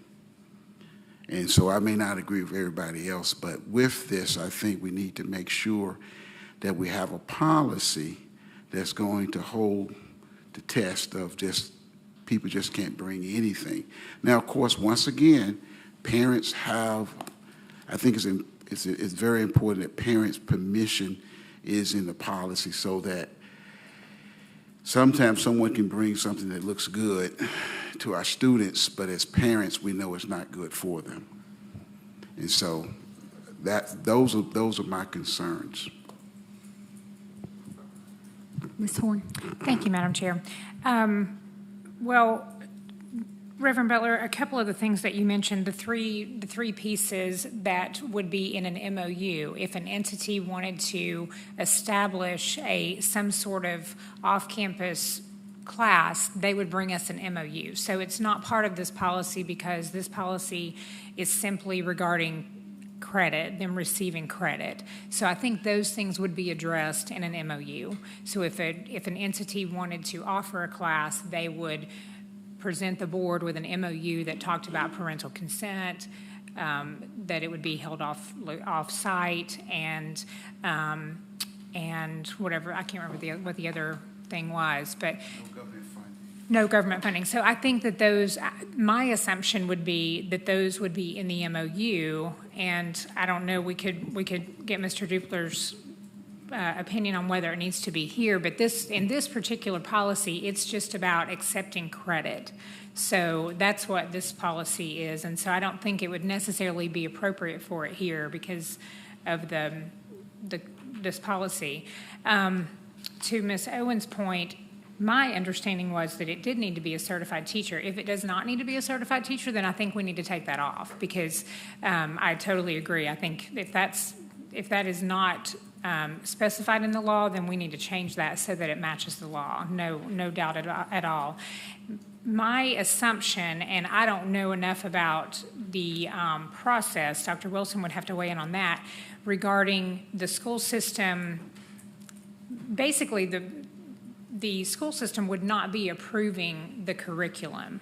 So the school system would simply be going through whatever process is needed so that we have a course code so that there could be communication between the school system and the state so that the student gets credit. So whatever that minimal process would be, that's my assumption on what the involvement that it would be for KCS, because we would not be approving curriculum, that just wouldn't be our role. So it would be simply in whatever the course code is to communicate that to the state level. So if we need language that says that more succinctly, then we certainly need to make sure that that's communicated. That is my assumption. May I speak to that, Madam? Speak to that, Madam Chair? Thank you. And I hear you. I'm only reading that it says to decide whether one elective credit may be awarded for the student's completion of a release time course. Knox County Schools curriculum supervisors are to evaluate the course neutrally without any test for religious content or denomination affiliation. The same procedures for evaluation and acceptance of any new course shall be followed. The secular curriculum criteria utilized to evaluate the release time courses included. So it sounds like they are evaluating the course, and as I read it, and so I could be interpreting it wrong, but and that was my question was. That's why I said I still have a question, because I'm not trying to re-argue the law. I'm just saying that it sounds like that we are being asked, or someone is going to evaluate the course, the way it reads. Mr. Dupler, would you like to speak to that? Yes, thank you, Madam Chair. So, I mean, the law does say that the Board of Education shall evaluate the course in a neutral manner that does not involve any test for religious content or denominational affiliation. So yes, there has to be some type of evaluation. The way the policy is set up is so that the board doesn't have to do all that on its own, that administration can assist with that, but then the board would then sign off on it at some point, just like the board signs off on any new course that's offered. As far as the certified teacher, that is also in the law. It says, whether the course was taught by an instructor licensed pursuant to Chapter 5 of this title. What's it referring to? TCA 49, Chapter 5, which deals with teacher and principal licensure in general. So it has to be a certified teacher? It does. Okay. And according to Chapter 5 of 49. Some type of teacher. Now, I'm not saying that, it has to be a particular type of teacher. I'm just saying 49 Chapter 5 deals with teachers, licensure, and principals. And let me say one other thing that Ms. Horn had said, and I understand about the MOU, but one of the things I think with this policy, I believe it has the potential for controversy. And one of the things I've always believed with anything that has potential for controversy, you try to minimize the controversy by being consistent. So if we want to have an MOU that reflects certain things, I think we need to put in the policy that every MOU has to have these things. Otherwise, sometimes we may have an MOU to have one thing and some have another. So I think we need to be consistent and say what an applicant or whoever applies for a course to be approved need to have, so that everybody's on the same. It speaks clearly what you have to bring in order, because as soon as we say no to someone, we say yes to someone, say no to someone else, then there's a challenge.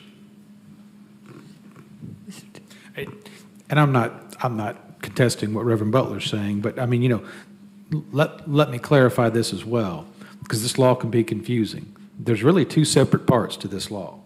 One is that, that you can have a release time course, particularly at the elementary level, and this board doesn't have anything to do with it. It can happen as long as the course meets the requirements of the law. And I believe Ms. Owen's looking at Section E. Well, Section E, that applies to what I'm talking about right now, this elementary version. If you're going to have a course for high school credit, then the law makes a distinction that you have to have a teaching license to do that. Ms. Horn, did you want to? Sure. Thank you, Madam Chair. Reverend Butler, I feel like it would be beneficial to add in here just that it would happen off-site. So I think I'll make a motion on Thursday to add that language that it would happen off-site, if you think that would be appropriate, Mr. Dupler. That, to your point, that would add clarification and make sure that everybody's on the same page.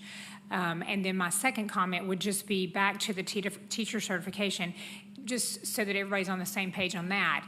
The entity would be choosing that educator. It would not be the school system. It would be the entity, just so that everybody is clear on that. Can you also add parent approval because it talks about principal approval, but it doesn't. And I think it's key that we understand that, you know, if anyone sends their child to school, that they're not going to expect that that child going to be joining something that you haven't had the chance to, the parent had the chance to look at and consider. Okay, thank you. Mr. Watson. Thank you, Madam Chair. I think this is a good discussion, and I do think we need to have as much clarity as we can. You know, in 2019, before I was on the board, there was an opportunity for the board to pass a religious release time policy, and that failed at that time. And a lot of what was in that policy was clarifying some of these questions that don't have to do specifically with the credit, but how the course is offered, that it be off-site, that it not involve any, you know, financing from the school, those types of things. And so I think that's where some districts may not have the challenge in terms of because they, like Campbell County right here, has a policy about this, right? So they have two policies that are really trying to do something that we're trying to have one policy to address, right? So I think that's part of some of the confusion. I know I've asked this question every time we brought it up, and I thought it was resolved in my mind, and then Ms. Owen brought the issue up again, and it's still not clear to me that I'm hoping that the law does not intend that every semester a student in high school could go do a release time course and get a credit for it. I'm hoping that's not the intention, that it's one credit ever in your high school career. But this policy is not clear related to that, because like the way I can read line 34 is to decide whether one elective credit, meaning not 2, not 3, not 4 elective credits for a release time course. But if I do more than one release time course, does that mean I can get a credit every time I do one? If it's a different one, obviously you can't get a credit for the same course, you know, if you do it twice. But if you did more than one, could you get multiple ones? And I don't know what the intent of the law is in that. Mr. Dubler, I don't know if you can speak to the intent of that or not. But and then regardless of whether or not the intent of the law is, what's our intent to communicate? Is our intent to communicate that you can get one high school credit total for a release time course, or that you could get multiple ones depending on how many release time courses you take? Right? Mr. Dubler, would you like to speak to that? Thank you, Madam Chair. Mr. Watson, the law is just not clear. You know, I mean, that's the honest answer. Yeah, you know, it doesn't specify. I mean, it certainly doesn't specify one during your high school career. So, I mean, the best way to read it at present is that if a course is accepted for a credit, then a student could take that course. If there's more than one course, that's different, to your point, not a repeat of the same course, but if there's more than one course, then, you know, a student could possibly get a credit for taking a credit for each for each separate course that student takes. All right. Yeah. So then that brings me back to Ms. Owen's point about if a student were to do that and it reflects in a GPA and things like that, what message does that send? And not that those courses aren't valuable. I'm not saying they're valuable or not valuable, but even if the law is not clear on the issue, could the board be specific? Could the board limit in our policy that you can get up to one total credit over the course of your high school career as a release time course? Or do we not have that capability to limit it to 1, 2, 3, or whatever we want to do, as opposed to somebody just getting 8 and really boosting their GPA that way or whatever? Mr. McMillan, I don't think you've spoken on this item. Thank you, Madam Chair. In reference to what you were saying, Mr. Watson, I think the board could limit it, put any restrictions they wished on it as far as getting credit. You know, they wouldn't even have to give, you know, much credit. They would get some. But I guess, Mr. Dupler, since the principal can change a grade or give a grade, they can do that. if they did that and nobody challenged it, would it be okay? I don't understand what you're asking, Mr. McMillan. I mean, are you talking about the teacher awarding a grade? But you're talking No, about the I'm principal? not talking about the teacher. I'm talking about the principal. Now, the principal could talk to the teacher, Yeah. but the principal has authority over that school. And as such, they would have authority to set a grade if they so chose. I can't change a grade. Now, all this other stuff, I think you're, maybe I don't understand it, but I think we're trying to make it too complicated. If the principal set a grade or changed a grade, and unless somebody objected to that, it wouldn't have to come to the board, would it? I mean, the law doesn't really talk about grades. It talks about whether or not the board's going to approve the course as being available. It does not. Well, it does not mention the grades. If the principal approved the course, he would, as the principal, he would have to be involved in approving the course, or they wouldn't have it. I mean, When it doesn't say that you can't, then, I would take it that you could. And pertaining to what Mr. Watson was saying, you can take it as many times as you want, but you're only going to get 1 credit for it, or a half credit, whatever. You're not going to use it to boost your GPA. It's not designed to do that. I mean, yeah, 1 credit would be the max that the board could offer for each particular course. I mean, that's true. And the whole thing about the principal, I mean, that's, to me, that's a little bit deceiving. I mean, again, if you're looking at the section of the law that talks about a principal, these release time courses can operate, again, as long as they're outside of the school. And really, the principal has the decision on when that occurs during the school day. I mean, that's what a principal has to decide is when in the school day would this fit, because it cannot conflict with tested courses. What do you think they would offer it if the principal said, no, I don't want to fool with this. We're just going to squelch it. I think that's the intent of the policy language, is to say if the board approves this as a course for credit, a principal can't then say no. Okay. Thank you. Ms. Owen? Thank you, Madam Chair.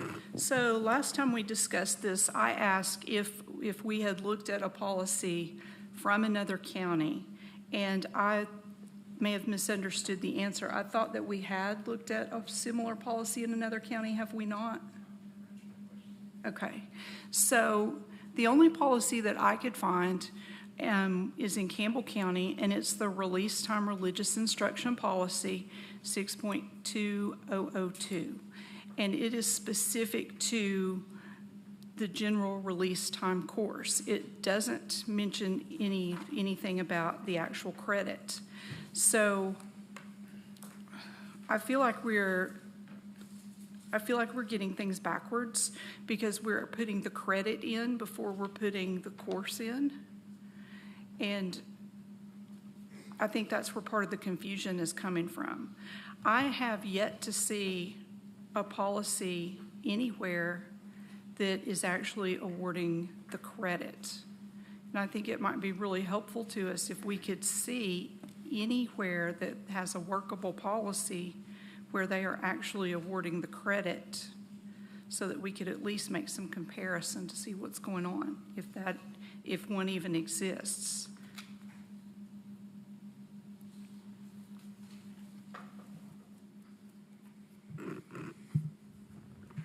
Mr. Watson.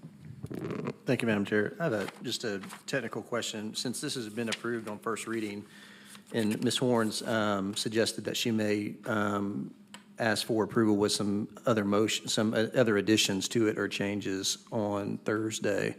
Does that mean that's first reading again, or can you make changes in a second reading?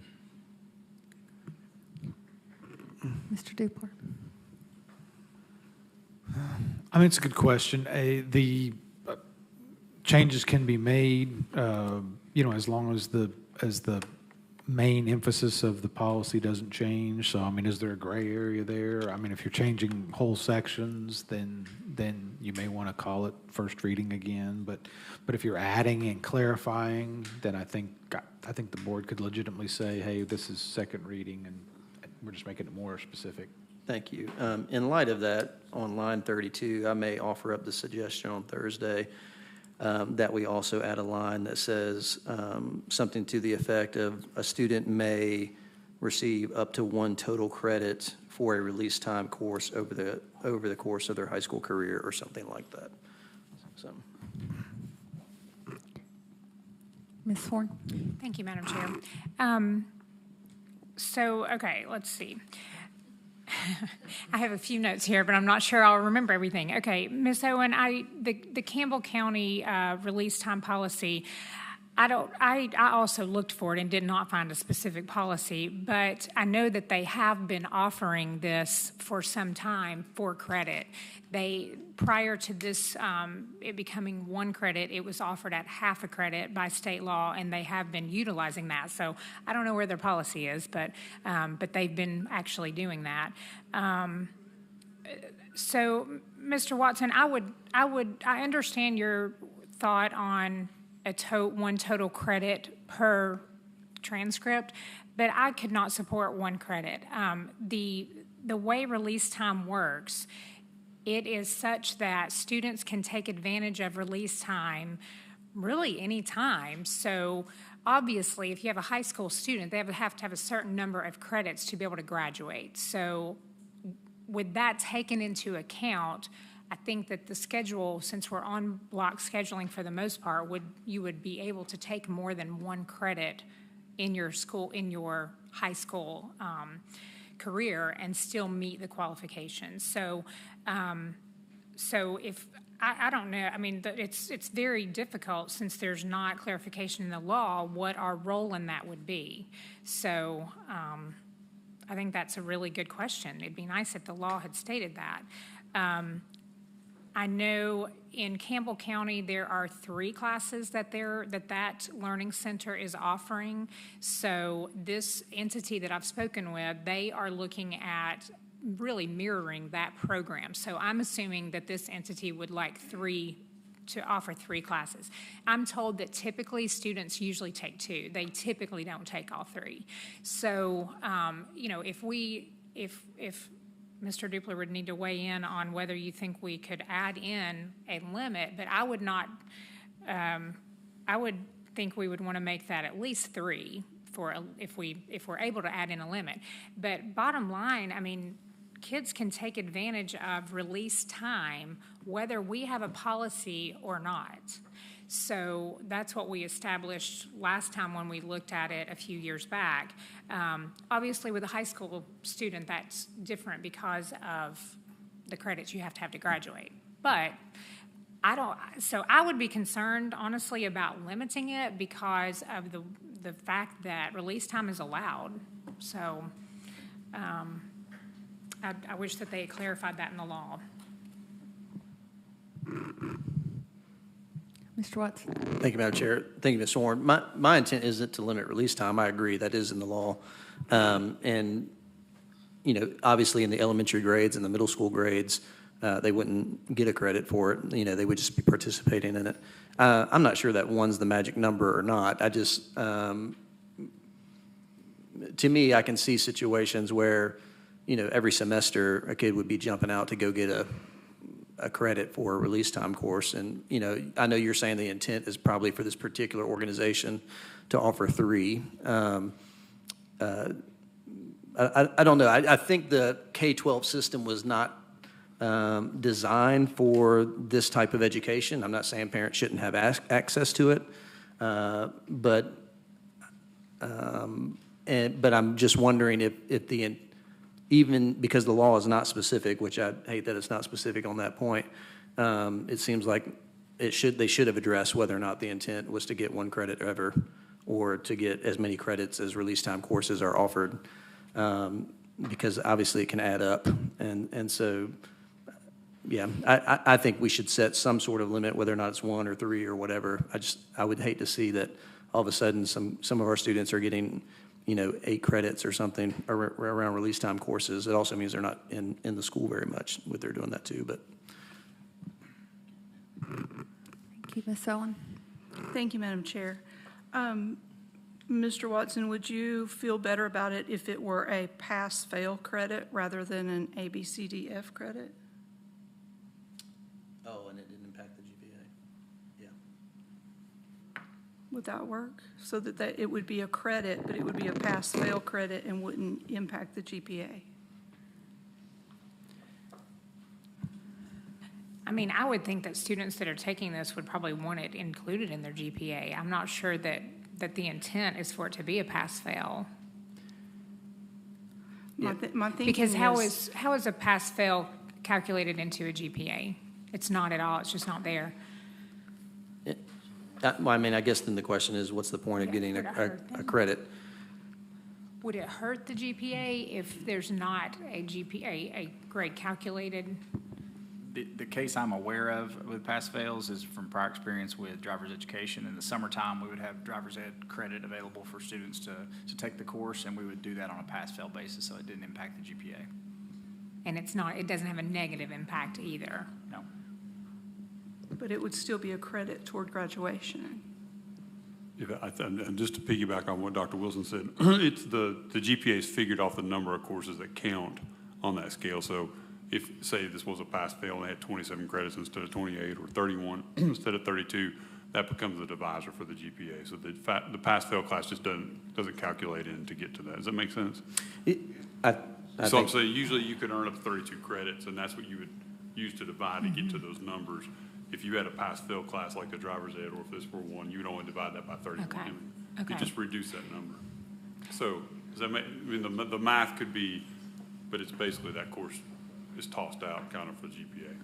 So Yeah, we could leave it so that they could take 8 credits, and those would count toward their graduation electives, but not into the GPA? You want to take it? I might hurt myself, Dr. Wilson. There's old memory. Well, you'll probably just be cleaning up what I said. No, I would say going back to the notion of like 8 credits, you still have to look at like what are the required electives, required credits that students would have to have. That would be dictated heavily by availability and what elective space they had in their schedule. So I don't know what that magic number might be for each student in terms of that, but 8 seems like a lot. It does. Yeah. I'm just looking at, Sure. the maximum possible. Oh, yeah, because if you look at the numbers that technically being released an hour or 1 class period a day, if you were on a rotating block, you could do that. So, or block schedule. Mr. Watson. Thank you, Madam Chair. Just wanted to respond to that. Mr. Dufler, I'm assuming that the law is not clear whether or not it should be a pass-fail credit or another type of credit, I'm assuming. And if that's not the case, does that mean a student who's going to go to this release time course that's approved, will they get an A, B, C, D grade? And is the teacher issuing that? And does that get calculated in the GPA? What's the intent? Like, how does is the law designed to be a pass-fail? Is that the intent of it? Or are we intending that these instructors will give, like, how well you do in the course? Like, you got a B in that course, or you got a C in that course, that release time course. I mean, what's the intent of that? Because that can impact a lot of things for a student, and it seems like the instructor at wherever this organization is would want some clarification on that. Like, am I supposed to give them a letter grade? Do I just say they came every day and that means they passed it?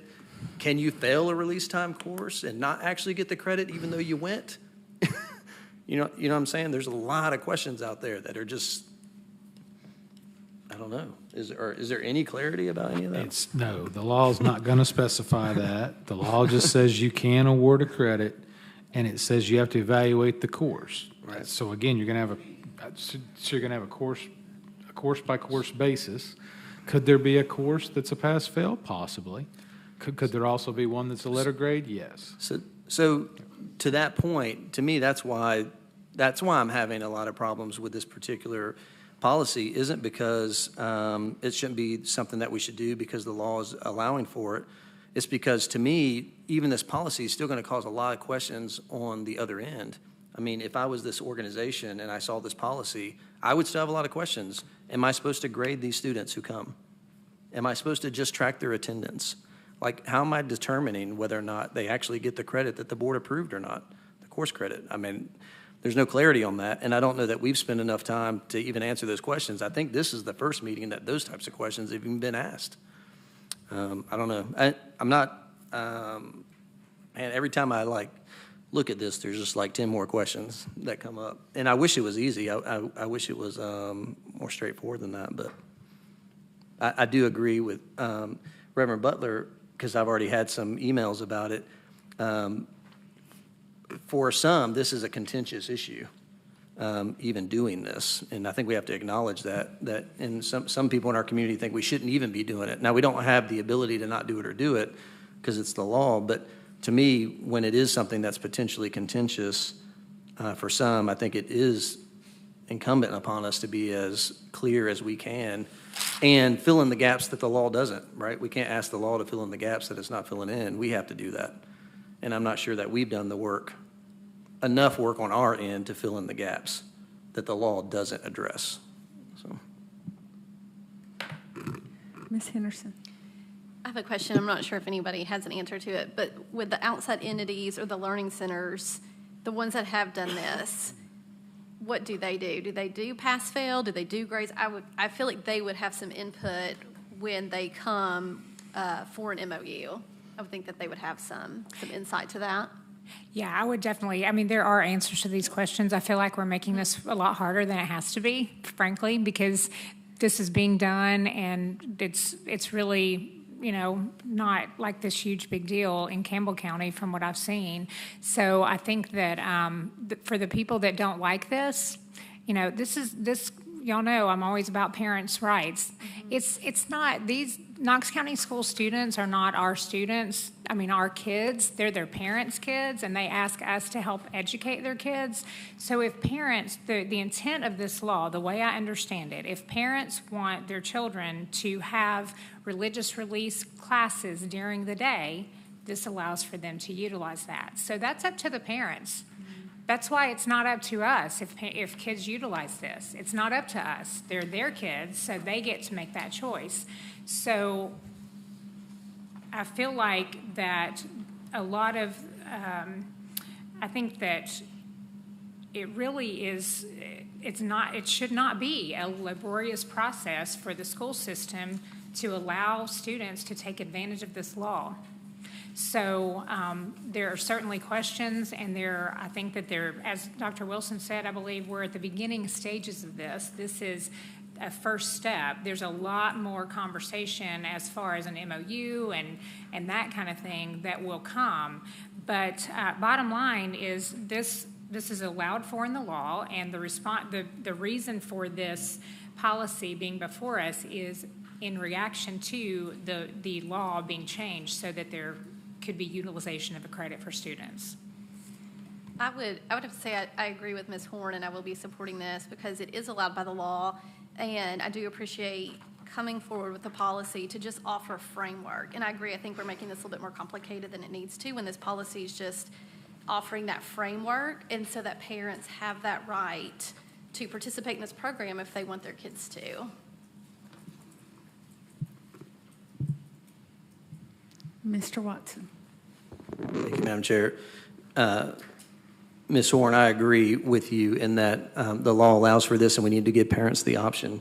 For me, this is not about liking it or not. I went on record back in 2019, even though I wasn't on the board, that I actually would have voted for that policy that night. I would have been your 5th vote that you needed.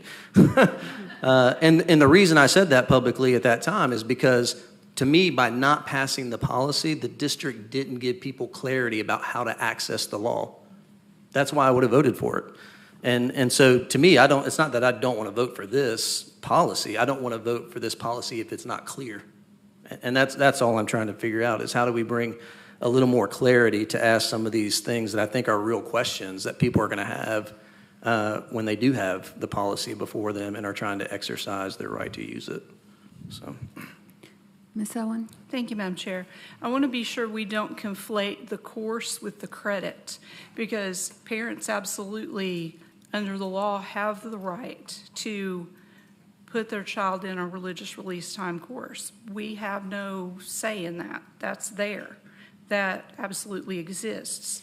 The only thing we're looking at right now is whether Knox County Schools is willing to give a credit for that course. And that depends on a lot of things. And I can't tell what exactly those things are based on this policy. I think it's very confusing. We keep talking about an MOU, but we don't have an MOU with any of the organizations that students are currently released to. And I don't see anything that says we have to have an MOU to give credit. So if that's something that's required, I don't see why that's not in the policy that we're looking at. It seems to me that this is very rushed, and my concern is that when we rush a policy, the people who are damaged by that would be our students, because we need to get this right so that they don't get down to the end of their school career and expect a credit that may not be there, or to not have all of the documentation that they need for their credit to be there. We don't want students to have to serve an extra semester to be able to get the credits they need because of something we failed to do in our policy. So, like Mr. Watson, I'm concerned that we get this right rather than that we get it quickly. Thank you. Reverend Butler? Yes, and I also wanted to make sure that I'm understood, is that I'm asking questions about the policy simply because I want to make sure that we understand what we have, what our responsibilities are, and those who come to bring a course to be approved understand what theirs are, so that when we have to deal with something, one of these contentions or controversies, we're clear that this is what everyone has to do. Because once again, we have a law that allows this, and when you have a law to allow something, you need to have a policy to address that. And that's what my concern is. It's not necessarily whether we do it or not, because the law says that it's allowable. And we have those who live in Knox County who want to do it. So, but I do know that when you open it up for one, you open it up for everybody. And we need to make sure that the law, the policies are going to be. I think we got to stop meeting now. So my concern is that whatever policy we have is going to be a sound policy. So whoever brings whatever that they know they need to bring, and we know what our responsibilities are. Thank you, Mr. Triplett.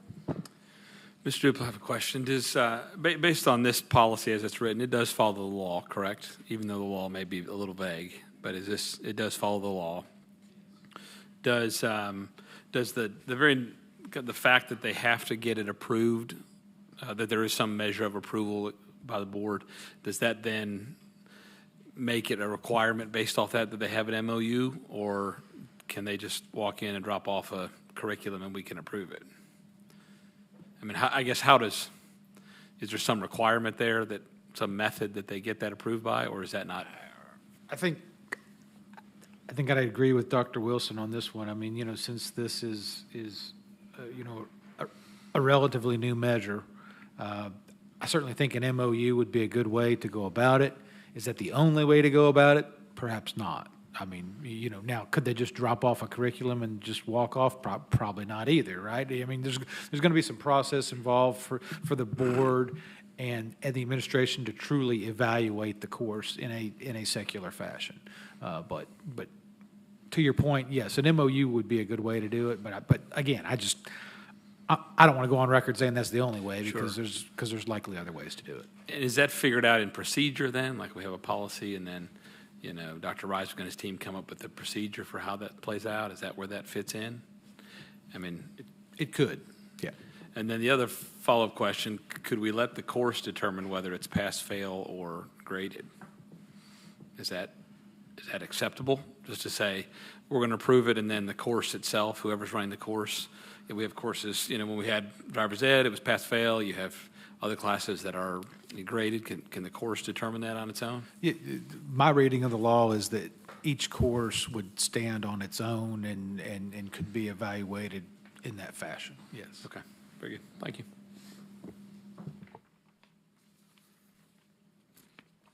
All right. I see no other lights on this. Yes. So, and honestly, I'm not familiar with this. That's the reason why I'm asking the questions. I'm not familiar with the entities that provide it. But part of what a memorandum of understanding does is that it addresses certain things like liability. And once again, I'm looking at this from a holistical, clinical, theological perspective. I just made all that up, but faith and religion, I take very seriously.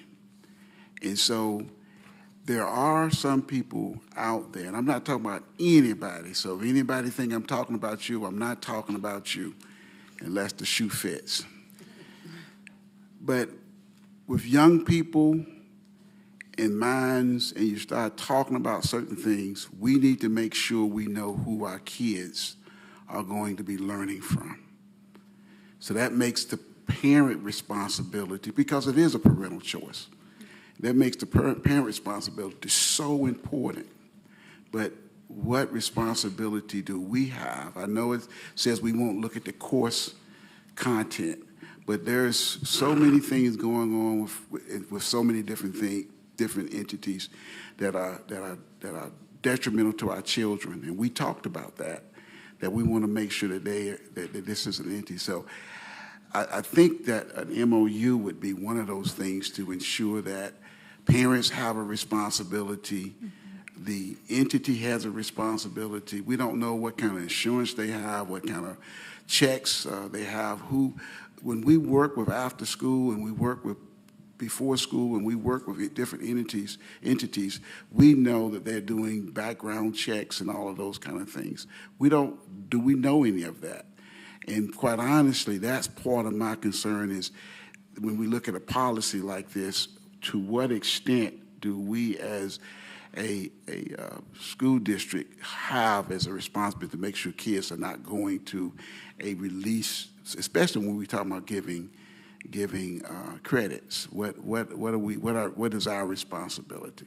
And that was a concern I had as I looked at this, because I know when people come in and start teaching faith, religion, and certain things, it's so easy to be drawn away. So I'm gonna leave it. That's why I'm gonna stop it.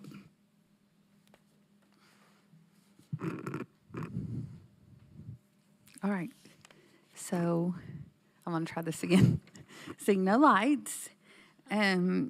Question, board members. We have one more item under board policies. We're a little over halfway through our agenda. Does anybody need a break, or do we need to?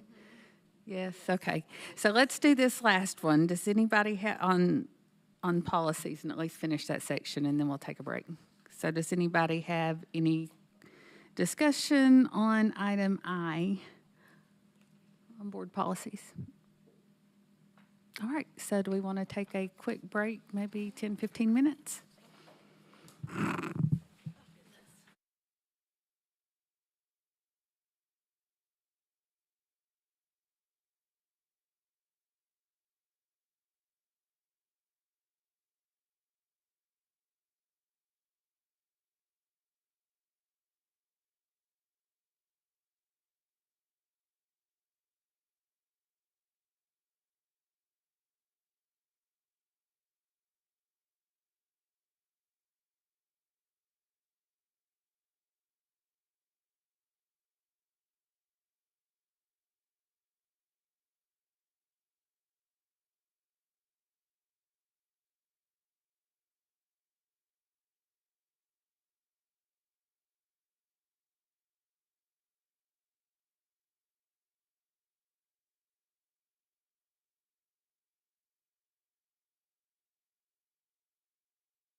right? She's coming.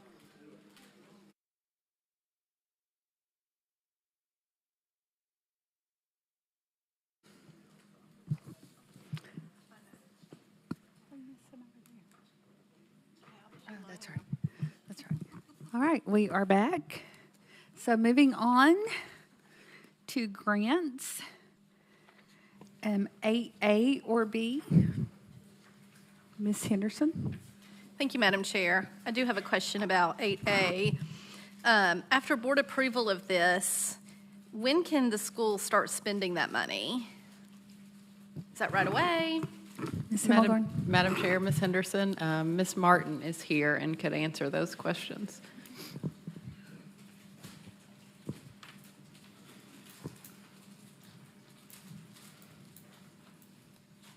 Thank you, Madam Chair, Board, Superintendent. They can start spending immediately. Yeah. Great, thank you. You're welcome. No, they will be relieved to hear that. Hear that a lot from schools waiting for that to come through. Item 8B. C or D?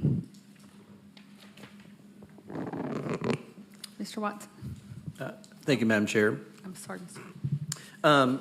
The preschool development grant, in terms of a model preschool, I'd love for Becky to come and share a little bit more with us about that work. From my understanding, we're only one of 5 in the state who got that grant.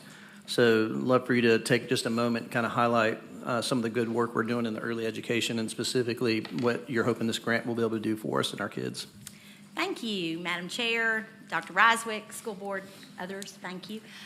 So we are very excited. We were one of 5 school districts to be designated as a model preschool district in the state, which is really wonderful. The idea behind the grant was to approach preschool and support for families in an innovative and different way. So what we're doing through this grant, first of all, we are situating, it's a classroom, and lots of support in that classroom. We are situating it at Moreland Heights. Dr. Van Pelt is very excited. I spoke to he and his assistant principal today. They were very, very excited. So the idea behind the grant, our kind of approach to the grant is to look at family supports and how we can build supports for families around early literacy and child development, workforce development, and kind of family stability. We're working very closely with Boys and Girls Club through the Vestal Boys and Girls Club Center, which is fabulous, and using that Boys and Girls Club Center during the day because it sits empty, right? There are no children there. So using that for some opportunities to engage families around early literacy. There are lots of partnerships involved in the grant, which is the most exciting part. So working very closely, like I said, with the Boys and Girls Club. Marcus is wonderful and is all in. They're all in for preschool, which is so exciting. And also working with Friends of Literacy, with the health department, working to get some dental options, working with the mobility counselor that is someone who works with CAC and Boys and Girls Club, and they are actually housed right there in the Vestal Community Center. So providing our families with access to those supports. Lots of opportunities for development, how to develop literacy in your home, love of reading, love of learning, and that early engagement in school so that when our kids are ready to access preschool, they're ready to fly. And that's the big idea behind those supports for families. I talked with Dr. Van Pelt today, and we were even discussing opportunities for new moms or maybe moms that haven't had that baby yet, and accessing information around healthy child development and how to engage your child early on with language development.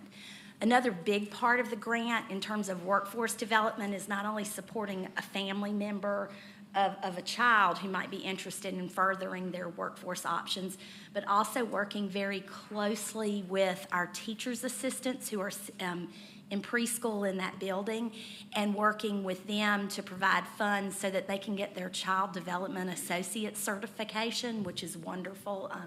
I'm going to meet with Pellissippi soon to talk about that. And one great thing about that is it articulates well into a Grow Your Own program so that we can start our teachers' assistants who have hands-on experience toward that path of licensure in early childhood. It's really hard to find preschool certified teachers, so I figure we just need to grow our own. So that's going to be another big part of that. But the biggest piece is around those wraparound family supports. We've seen this work so well in our community schools, but those aren't always accessible for preschools. So this is looking at the needs of a family with preschoolers and how we can support them in being experts in their own child's development. Yeah. So we are excited. Like I said, we are one of 5. It's us, Nashville, Claiborne County, Milan, and Shelby County. So we're very excited. That's fantastic. Thank you for you and the team and all the work that's been done on it. So with it being kind of an innovation or a model type grant, what are some of the ways that you'll kind of be measuring the impact of it? And then what's the hope in terms of being able to take some of what's being learned there and rolling it out to some of our, to maybe our voluntary pre-K program or things like that? And personally, I want to roll it out all over the district, but y'all know me. So this is a preschool development grant. This is considered a year 1 grant.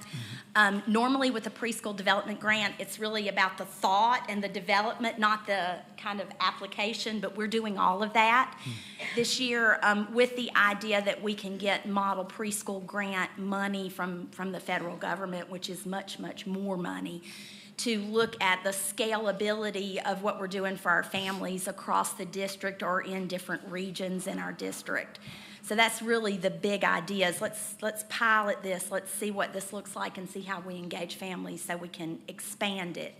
In terms of looking at, the measurement, we do assess our preschoolers 3 times a year, which is really important. We look at their alphabet knowledge, their numeracy knowledge, and then their development of social emotional skills. So we'll continue to do that. Another big piece of our preschool assessment is asking kindergarten teachers how they feel our students do in comparison to their other children who may not have had preschool. And I gave you those documents attached to the VPK grant. Our kindergarten teachers always brag on the way our families are involved in school and the improved attendance once children hit kindergarten compared to their peers. Also, their literacy base and their numeracy base, they always state that our preschool children do well. So we will continue to ask those questions of our kindergarten teachers. I think along the way, the big piece of this, the missing piece in preschool is how are we involving parents early on so that they understand the importance of an education. So frequent surveys of our parents, asking our parents questions, what do you need? What are your biggest concerns? So that we can kind of pivot to support those families. In my mind, that's the most important thing we do in preschool is introduce our parents to school and love of school and engagement with teachers. So those will be some of the kind of metrics that we use. Fantastic. Thank you. Thank Appreciate you. Ms. Horn? Thank you. Beth, don't go away. I turned my light on before Mr. I know. Watson because And I saw you here and I wanted you to be able to come and talk to us. Okay. So thank you for all your work with the preschoolers and also with parents, educating parents. I think that's so important. So thank you for all that work that you're doing. And really my question was around the funding from the Department of Ed grant. And I feel like I should already know this, and I probably do and can't remember. Is it increased to last year? For our voluntary pre-K grant, it was actually $10,000 less, and I was not happy about that, and I let them know that. Sure you did. There was actually a statewide cut. Okay. What was really sad is all preschool programs received a $10,000 cut regardless of the size of the district. So when you think about $10,000 spread out across 29 classrooms, isn't as detrimental as in our smaller districts. So it was a little bit less money. We are still not 100% funded for preschool through the state, but thankfully our school board recognizes the importance of preschool, and you do make up the difference. Okay. Yeah. Thank you for letting us know that. Appreciate Yes, that. you are so welcome. Anything else? Ms. Owen? Thank you, Madam Chair.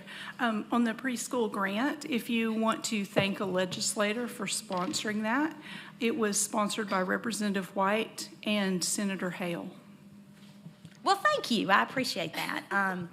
We're also working, hopefully, to get some more funding to support aftercare for preschool families. So hopefully that will happen. Ms. Henderson? Thank you, Madam Chair.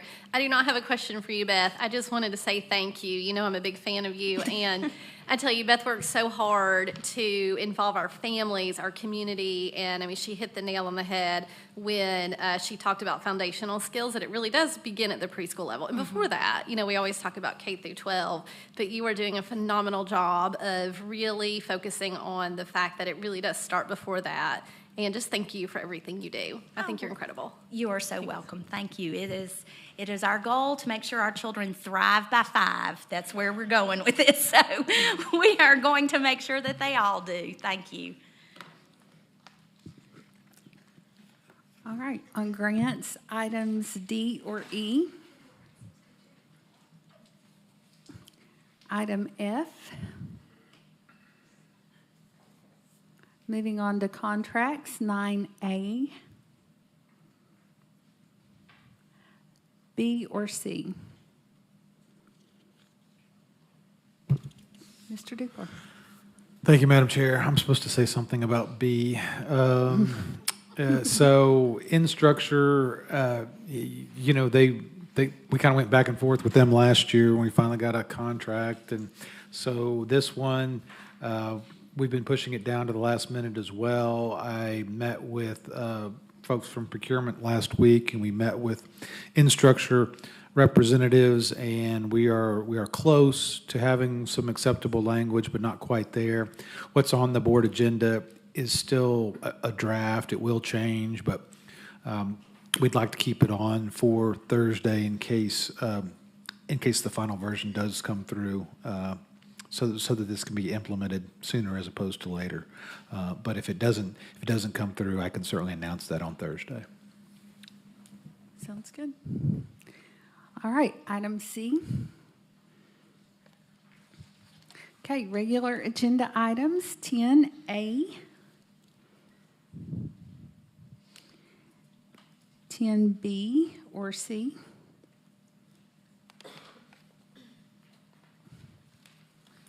10D.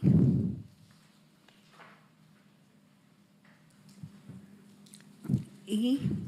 Oh, sorry. Thank you, Madam Chair. I'm just wondering if there's anything from collaborative conferencing that is different than prior years, or if it's essentially a similar agreement. Madam Chair, Ms. Horn, it is very similar to previous agreements. There are a couple of changes, an update to workers' comp language based on the board policy that was passed. There is an updated reference to collaboration on results of the salary study as well before implemented into, and I think Mr. Bolton can correct me if I've left anything out, but I think that those were the two big changes, and Ms. Hancock's here too.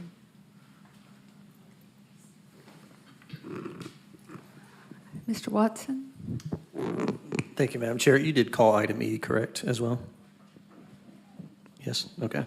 My question is related to item E. Ms. Himmelgarn, can you speak generally to the need and the use of a differentiated pay plan and what we're trying to accomplish with it? And then also if there's any substantive changes in this year's differentiated pay plan? Sure. I'll take the last part first. The substantive changes are one on tuition assistance, assuming that the change in board policy is passed on Thursday. There is an addition of our KCS EPP participants to our tuition assistance policy, so that would be reflected in differentiated pay. And then our Region 5 specific supports are updated in the differentiated pay plan. One answer to the reason for it is it's required by the state every year, but also it is a benefit to incentivize and reward employees that are staffed in different areas. So our hard-to-staff areas with signing bonuses, those are hard-to-staff endorsements, and then math, science, SPED. Differentiated pay for leadership opportunities, so our lead teachers and some department chairs, so opportunities for leadership and advancement. Thank you. How are we able to determine the effectiveness of a given strategy on the differentiated pay plan? I'm sure it's probably different depending on the particular strategy, but could you give some examples? Sure. And you're right, it is, because some are incentives to come to work for us, and then some are incentives to stay at work for us. So I think evaluating the recruitment piece is different than evaluating the retention piece. So we can look at the recruitment piece based on, there are engagement surveys that may tell us whether that affected an employee coming, but also our vacancy numbers could partially tell us whether those strategies are effective. The retention piece, we can look at, we have a clause in some of our most of our signing bonuses that are a payback clause if they don't work for us within a certain amount of years. So whether an employee has to pay back a signing bonus can tell us whether or not they have stayed for that required period of time. The leadership opportunities, the lead teacher, the department chairs, those would mostly be evaluated at the school level, the benefit to the employees and the leadership development. Thank you. Is part of evaluating our overall differentiated pay plan structure also included, will there be potential recommendations for the differentiated pay plan coming out of our salary audit that we're doing? Mr. Bolton may have more information on that. He just had his most recent meeting with them today, but they would be looking at our whole salary schedule, including the differentiation in pay. So there could be recommendations that come out of that. Okay, great. Thank you. Okay. Ms. Owen? Thank you, Madam Chair. I just wanted to check and see if our collaborative conferencing team wanted to say anything about that MOU while you're here.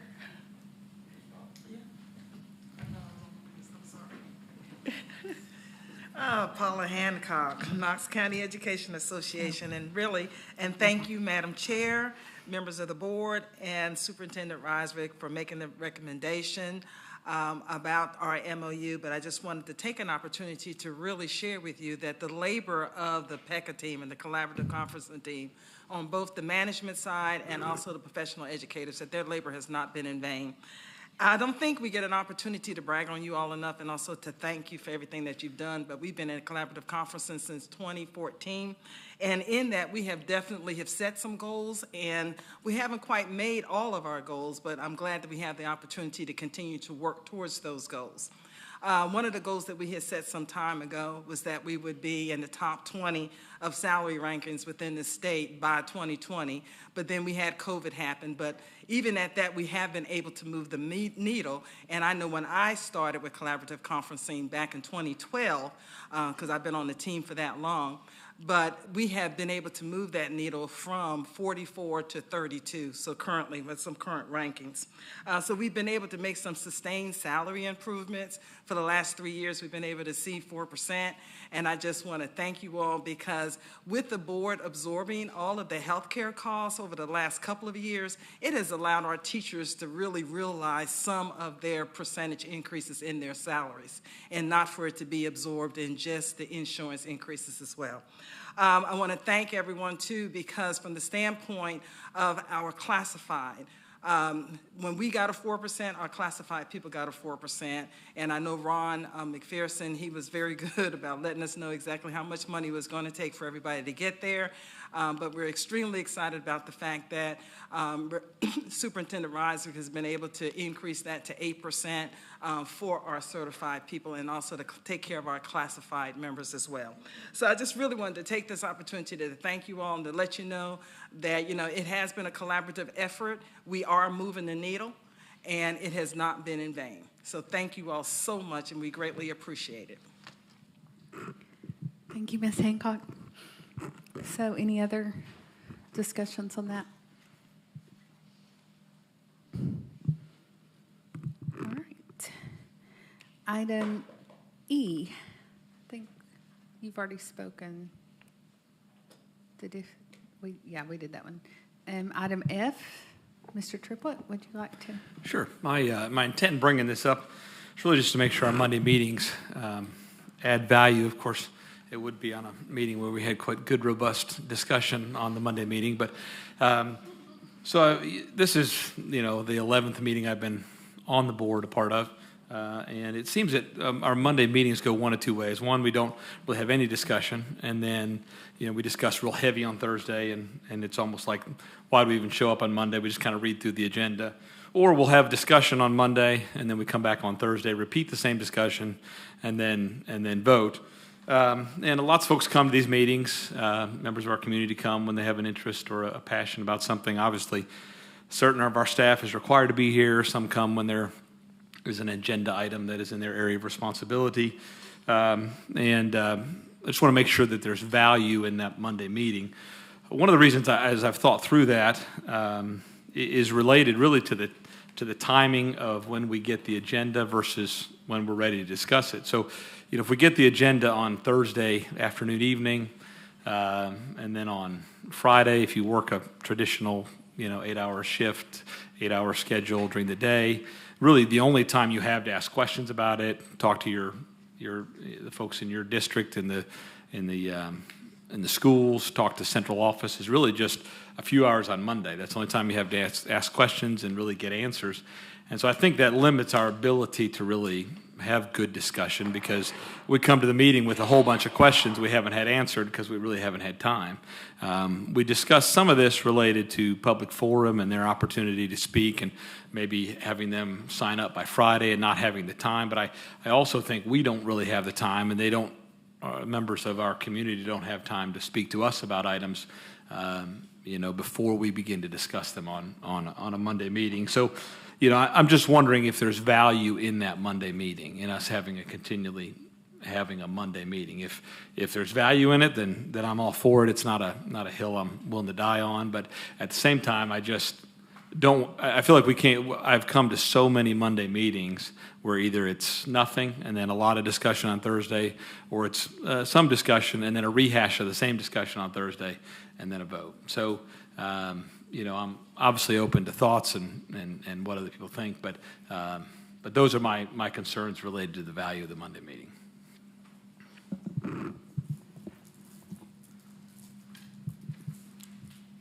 Ms. Owen? Thank you, Madam Chair. I agree with you about having the timeline very, very compact, makes it difficult, and I think that makes it difficult for the community to reach out to us. And so often they don't hear about items until after they've seen that Monday meeting, and then they reach out to us. And just for fun, everybody has a spreadsheet just of the history of our meetings. It is just a list of the kinds of meetings we've had historically. There is a 10-year period missing, and I will fill that in as soon as I can. But if you'd kind of like to look at how things have historically been done and how they've changed over time, that is available there. There was a time when the board went ahead and scheduled a called meeting or a special meeting, and then they canceled it later if they didn't need it. And I think eventually that turned into the mid-month work session. And then those mid-month work sessions were fairly regular for a while, for not quite 10 years, but they were fairly regular for a while. And then those more recently were dropped back to quarterly. I think it's helpful when we have lengthy presentations to have those in a mid-month or a quarterly meeting. And I think that keeps us more focused on our agenda items.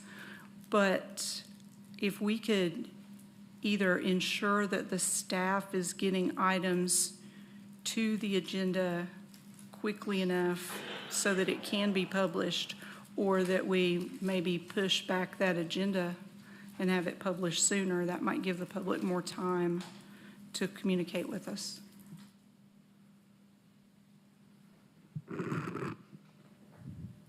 Mr. Watson? Thank you, Madam Chair. Mr. Triplett, thanks for bringing this forward. Anybody who knows me out in the public sphere knows that the last thing I want to do is go to another meeting. I think meetings should be really intentional and purposeful. And I can also guarantee that outside of elected capacity, I would never agree to this many meetings for anything that I ever serve on, right? I think we're all in agreement with that.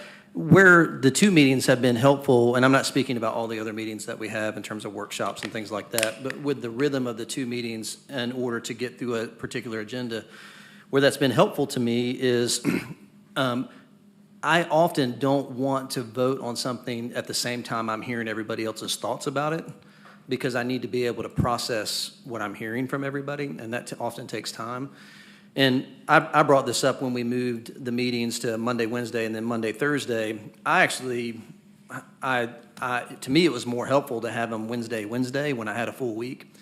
And the reason is I do work, I work a 40-hour plus week, and I know you do as well. And it allowed me time to be able to really ask questions based upon the conversation and go further with the administration in between, right, to where I could gather some more information to be able to make a really good informed decision.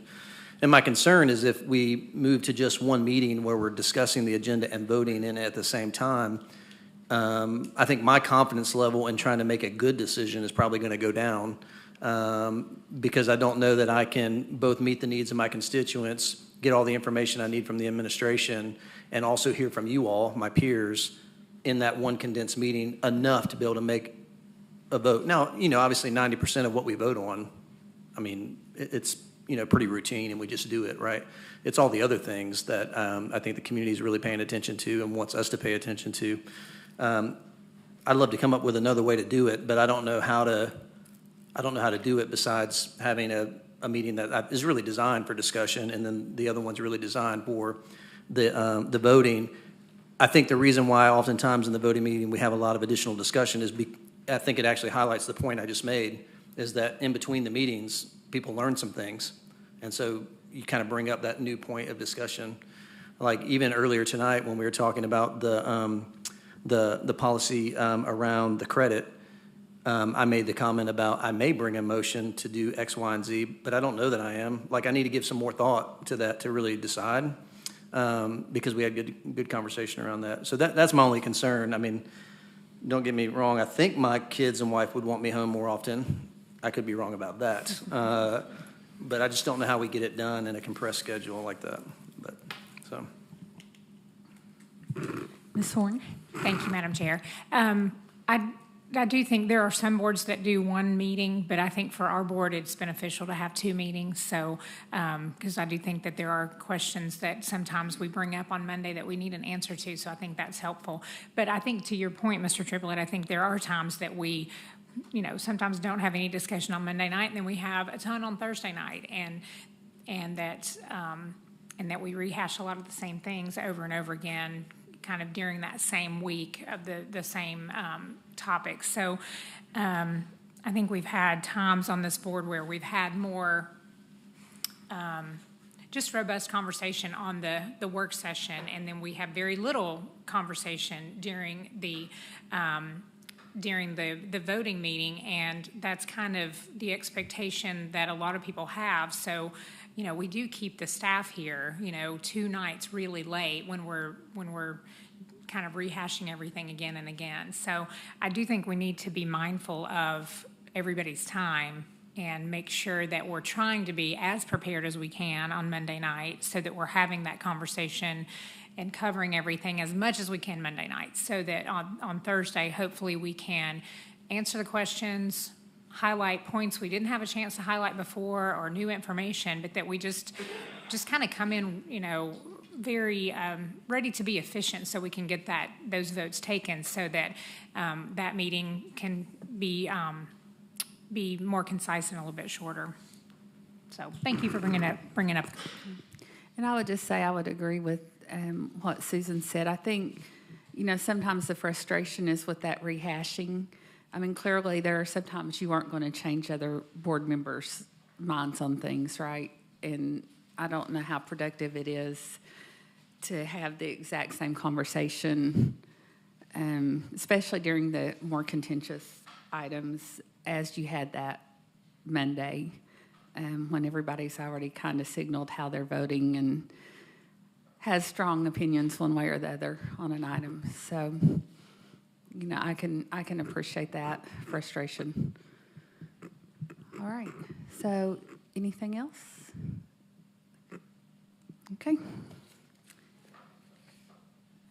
So we will move to Point of order. Yes. So I'm not sure if I'm understanding. Did we decide anything, or are we just done, or? That's my only question, because we said discussion or possible action, so we just had discussion with no action. Well, Mr. Dubois. Thank you, Madam Chair. Reverend Butler. So this is not a voting meeting, Reverend Butler, so I mean, there is only discussion, but with the possible action, someone could make a motion on Thursday, but again, it doesn't have to be. Right. It's just possible. Yeah. Right. Yeah, pretty much. Yeah. That someone could bring a possible action on Thursday or not, based on this discussion. Yeah. Or it could be I'm withdrawing it. I mean, the item. Right. Right. So that concludes that, and we will move to public forum. Ms. Henderson? Oh, that's right. Thank you. The item we added, Mr. Dupler, did you want to speak any more about that? Okay. Does anybody else want to add to that? All right. Ms. Henderson? Thank you, Madam Chair. We do have a few folks signed up for public forum. Ms. Hancock, would you like to speak again, or? I'm good. All right. Sounds good. Sounds good. Our next speaker, I am so sorry. I'm probably going to butcher your name. I apologize. So I will just say Mr. or Mrs. Missou. What? Yes. I didn't want to butcher your first name. I apologize. Welcome. Just state your name and county of residence, and you have 3 minutes. Okay, my name is River Mutsu, and I'm a Knoxville resident and representative speaking on behalf of the Rationalists of East Tennessee.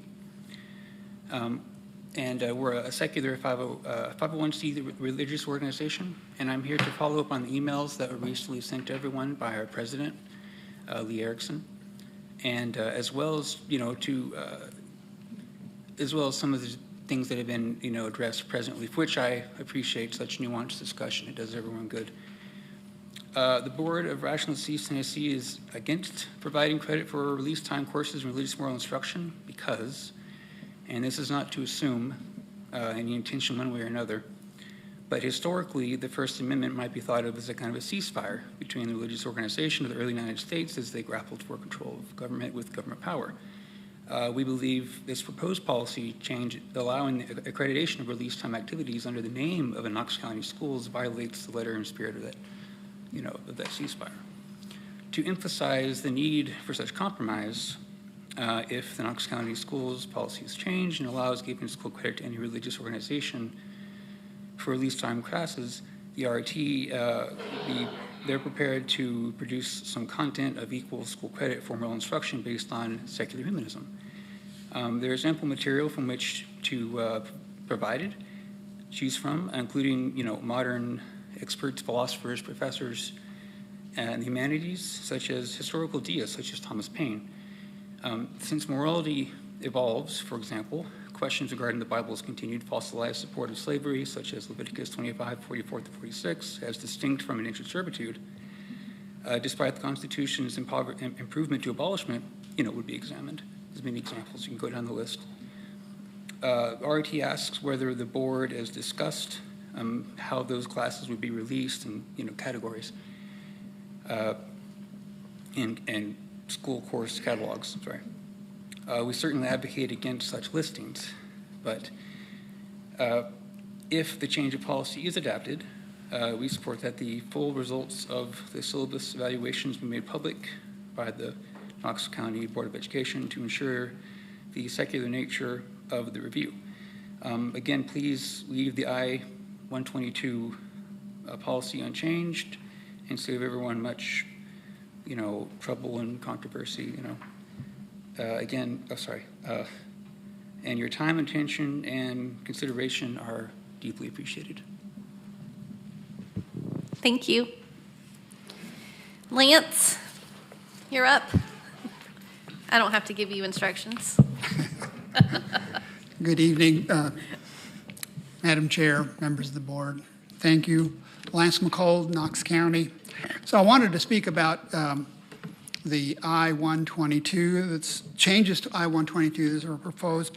The discussion today was very helpful, but I wanted to highlight some things that I understand here.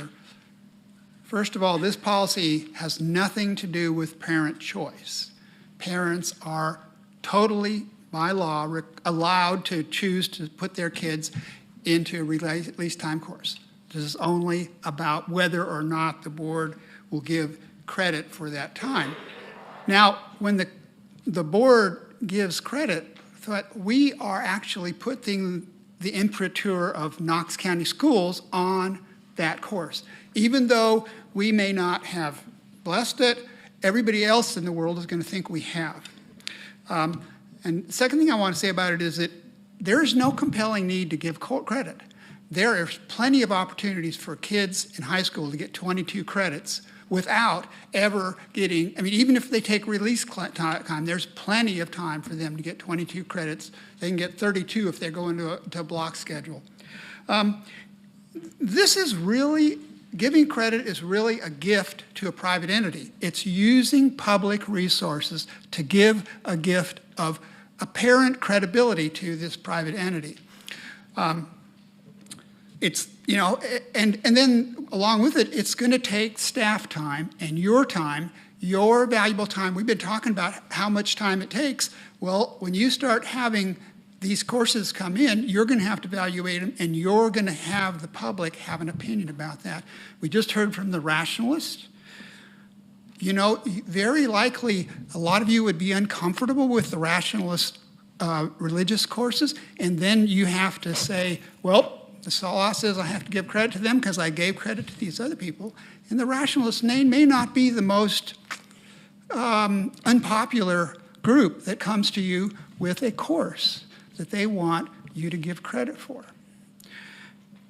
This is, you're just making trouble.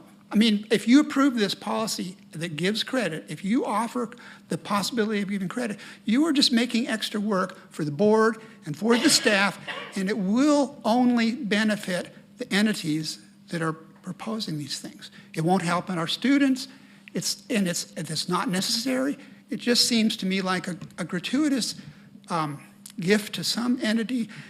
And I think finally I'll say that the fact that Ms. Horn has chosen not to name the entity that she's brought is very much evidence about she doesn't want them to know because she's afraid it'd be controversial. Now, that's just a guess, but I'm sure that there's going to be other people who will be controversial, and you will be sorry you have to deal with it. Thank you. Thank you.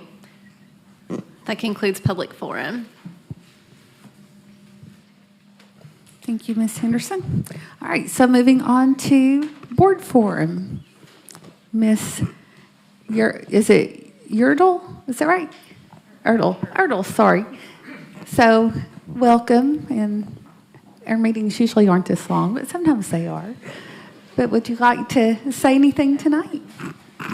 So, hi everybody, my name is Celeste Erdl, and I, as you have heard, am going to be a senior next year attending Bearden High School. And I am very excited to get to talk to all of you and hear what your districts that you're representing stand for. And I would love to share my own thoughts and my own reflections on these different topics. And I'm just looking forward to meeting with all of you. Thank you. Thank you. Reverend Butler? Yes, I want to thank Knox County Schools Region 5 team, the Knox Education Foundation, and United Way Community Schools representatives for coming out and being within, and then also two of my colleagues for coming out for Region 5 Way, talking about Project Grad and community schools. And we met at two churches, one in Lonsdale and one in East Knoxville, to make sure we had communication out to those in the community. And for both of those meetings, we had about 70 people there. So we just thank you all for reaching out, and we continue to want to have those kind of meetings where we give our community a chance to come out in the community where we feel comfortable and have discussions about it. I think it was well received. They're holding us accountable, and looking forward to working with us. I think we added some folk to the working teams as well, working groups. Thank you so much. Thank you, Ms. Owen. Thank you, Madam Chair. And Reverend Butler, thank you for organizing those meetings. They were very well done and very surprisingly well attended. There were lots of people there. I'd like to make everyone aware on July 15th, which is Saturday, from 4 to 6 p.m., there will be a community story sharing and march regarding third grade retention. So if you would like to join Ms. Bike and myself, we will be around Market Square. SOCM will be involved, and we'll be asking our legislature to repeal the third grade retention law during their special session, which is scheduled to be in August, to return retention decisions to families, teachers, and local districts, to increase their public investment in pre-K through 2 interventions, and to not prioritize the high-stakes testing. So if you would like to join us, that is Saturday, July 15th, on Market Square from 4 to 6 p.m. Thank you, Ms. Owen.